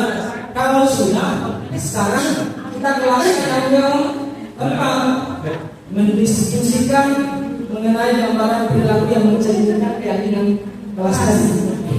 Sudah tadi yang keempat. Sudah ini saya kelima. Jadi yang kelima, siapa yang keempat kita yang kelima. Berdiskusi dari seluruh bapak. Ini yang penting yang kelima ini. Yang kelima ini kita dari tabel berbeda. Jadi ada banyak ada sih. Yang ada lagi yang namanya tabel Y. Ada dengar, ada terlihat, ada perilaku. Kalau yang mendengar, misalnya ya, mungkin usul sebagai murid bicara. Bisa dengar kelas. Ini anak-anak kita akan terbentuk karakter ini. Guru sesalah hukum. Atau begini, atau kita dengar. Saya minjam bukunya, sebentar saya kembalikan. Itu kan sudah terbentuk. Tinggal itu muatan perannya atau muatannya di situ. Jadi itu hasilnya nanti dari keyakinan kelas itu akan seperti itu. Ada yang terlihat ya. Atau yang saya ketikkan contoh tentang nilai tanggung jawab. Sekarang coba kita mencontoh nilai disiplin. Kalau yang terdengar itu biasanya seperti apa? Misalnya anak-anak apa yang kita lakukan disiplin? Ayo teman-teman kita masuk. Iya, dengar itu. Sekarang jamnya 2:30. Ayo kita masuk nih mas, sebelum guru masuk. Ya, yang terlihat anak-anak masuk ke dalam kelas. Berlarian, perilakunya apa yang kita harapkan dengan mereka disiplin? rapi. Nah, mereka sudah Teratur, ya, teratur di kelas. siap di dalam kelas, siap kelak. Pokoknya pembelajaran bukunya sudah siap. Iya, bukunya sudah siap. Pokoknya bunga suci masuk tinggal mengajar. Jadi Tidak lagi dicari-cari. iya, jadi yang terdengar, misalnya Ibu Asuti mau masuk Berjalan dengan jalan. Ada masuk sudah jamnya. Teman-teman ini kan masuk sudah jamnya Ibu Asuti. Jadi yang terdengar itu kalimat anak-anak itu tadi. Kemudian yang terlihat anak-anak sudah masuk ke dalam kelas, sudah beratur. Dan perilaku apa yang diharapkan? yang menghargai guru. Nah, misalnya ini kan dulu kita lihat ini nilai apa yang kita menggunakan tadi. Ini disiplin, ya toh? Berarti kalau berkaitan dengan disiplin, anak-anak masuk sudah rapi, ya sudah siap. Ya, ketika wasit masuk, anak-anak memberikan salam. Itu Sudah siap disiapkan. Itu mungkin yang bisa kita lakukan dalam menyusun keyakinan kelas. Menekankan peran. Nah, kalau kita mau evaluasi, kalau sudah sampai di sini, kita tentukan apa namanya bagi masing-masing kelas. Kita tinjau dari waktu ke waktu apa yang perlu direvisi, diperbaiki lagi, ditambahkan. Seperti itu dalam menyusun keyakinan kelas. Bu Rizka mungkin sudah mulai kena ya? Tadi Bu Rizka kan pemahamannya seperti keyakinan kelas. Makanya tadi sempat ada dimasuki keyakinan kelas dengan kesepakatan peraturan kelas itu sama atau tidak? Kita sudah jawab itu sudah sama. Ini buatannya Budina. Ini kayaknya harus di kesepakatan kok. Belum yang Aturan. Tapi sudah ada dia sebenarnya. Tinggal dibuat kalimat positif. Ya, Ini lebih kepada peraturan kelas. Kesepakatan. Iya, kelas. Kelas disiplin, waktu berpakaian rapi, menjaga keluarga, Iya. saling menghargai satu Iya. sudah positif semua cuma satu saja. Dirubah semuanya. Yang diciptakan Hanya ini kesepakatan kelas. Kalau keyakinan kelas, nilai kebaikan, nilai tidak dipetakan nilai. Nah itu. Kalau sudah ibu buat sudah betul nih kayak Tinggal lanjutkan lagi. Jadi kalau perlu di setiap sisi ruangan ini boleh dikasih cantik-cantik saja. Nah ini kan disiplin. Ini kan nilai disiplin. Kemudian menjaga keluarga di kelas, toh? Apakah ini dok? Keamanan dan berarti nilai keamanan. masuk nih misalnya harga juga. Tinggal dibikinkan lagi keyakinan kelas. Itu pada saat pada kelas mas sebelumnya untuk mendengarkan Ya sudah bagus nih, tinggal saja kalimat lagi. Buat rasa pada tempatnya. Oke, ini Tinggal dilanjutkan. Tahapannya tadi begitu nilai kebaikannya, memikirkan TS dengan TS. sudah betul ibu. Tinggal ya kalau menempelkan di depan Jadi sebuah keyakinan. kelas.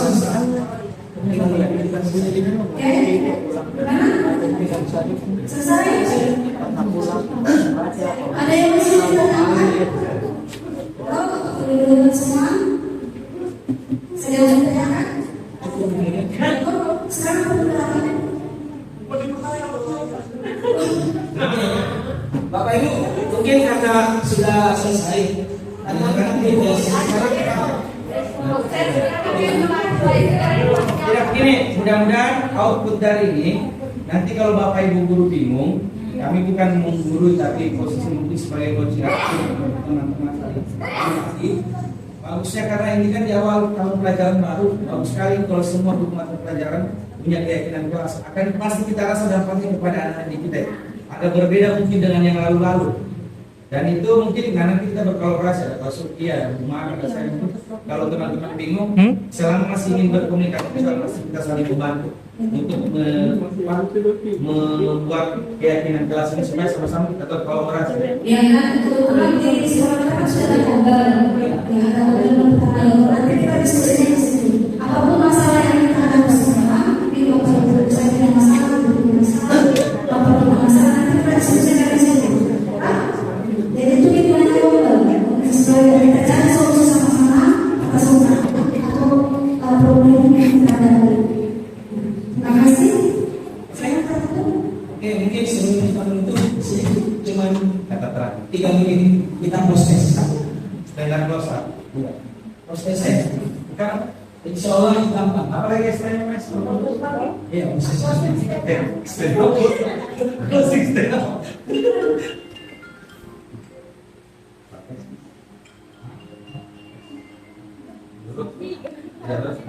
Mudah-mudahan semuanya sudah dapat 100. Ya,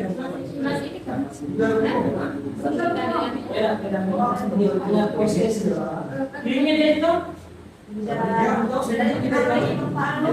Bisa kan udah kita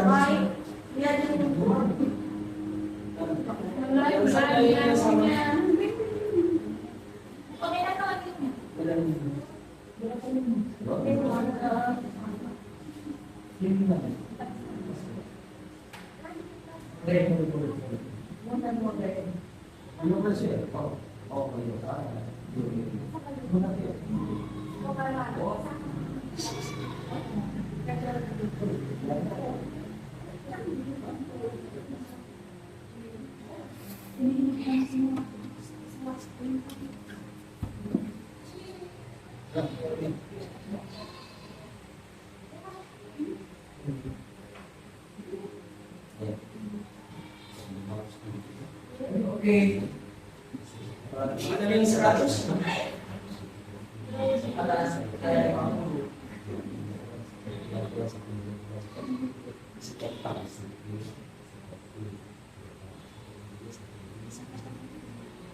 Ini saja kelas ini tidak kurang.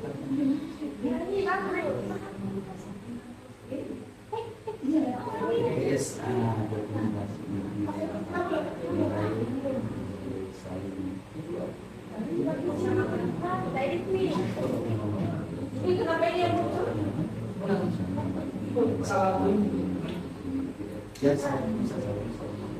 Jadi kalau tidak mampu di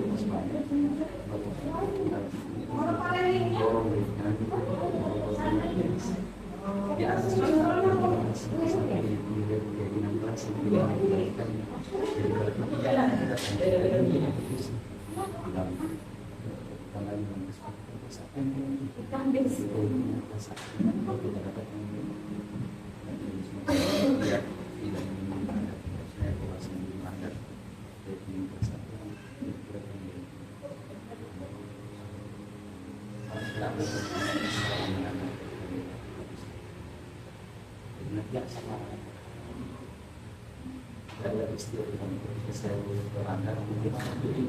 kan ini model intinya ini sekarang kita ada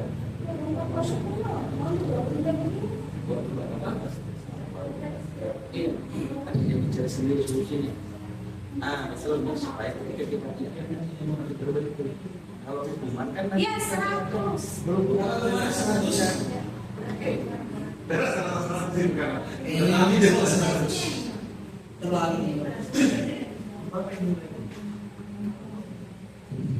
Bapak Ibu, mungkin untuk link referensi teman-teman paling untuk saya dengan masalah ini nanti sama-sama bisa jadi mana linknya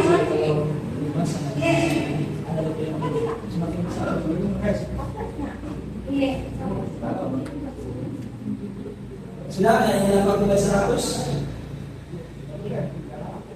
Nah, sambil kakak ini nanti sebentar malam saya kirimkan linknya dorong juga untuk terkait dengan referensi yang sudah saya lakukan tadi yang pembahasan dan materi saya hari ini sambil kakak nanti isi. Meningkat dong.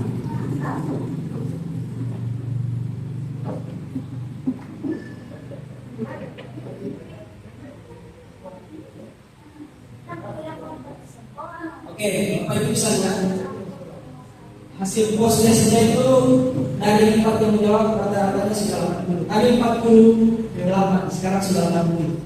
Sudah di atas KKM-nya sih Mas Abdul. Oke,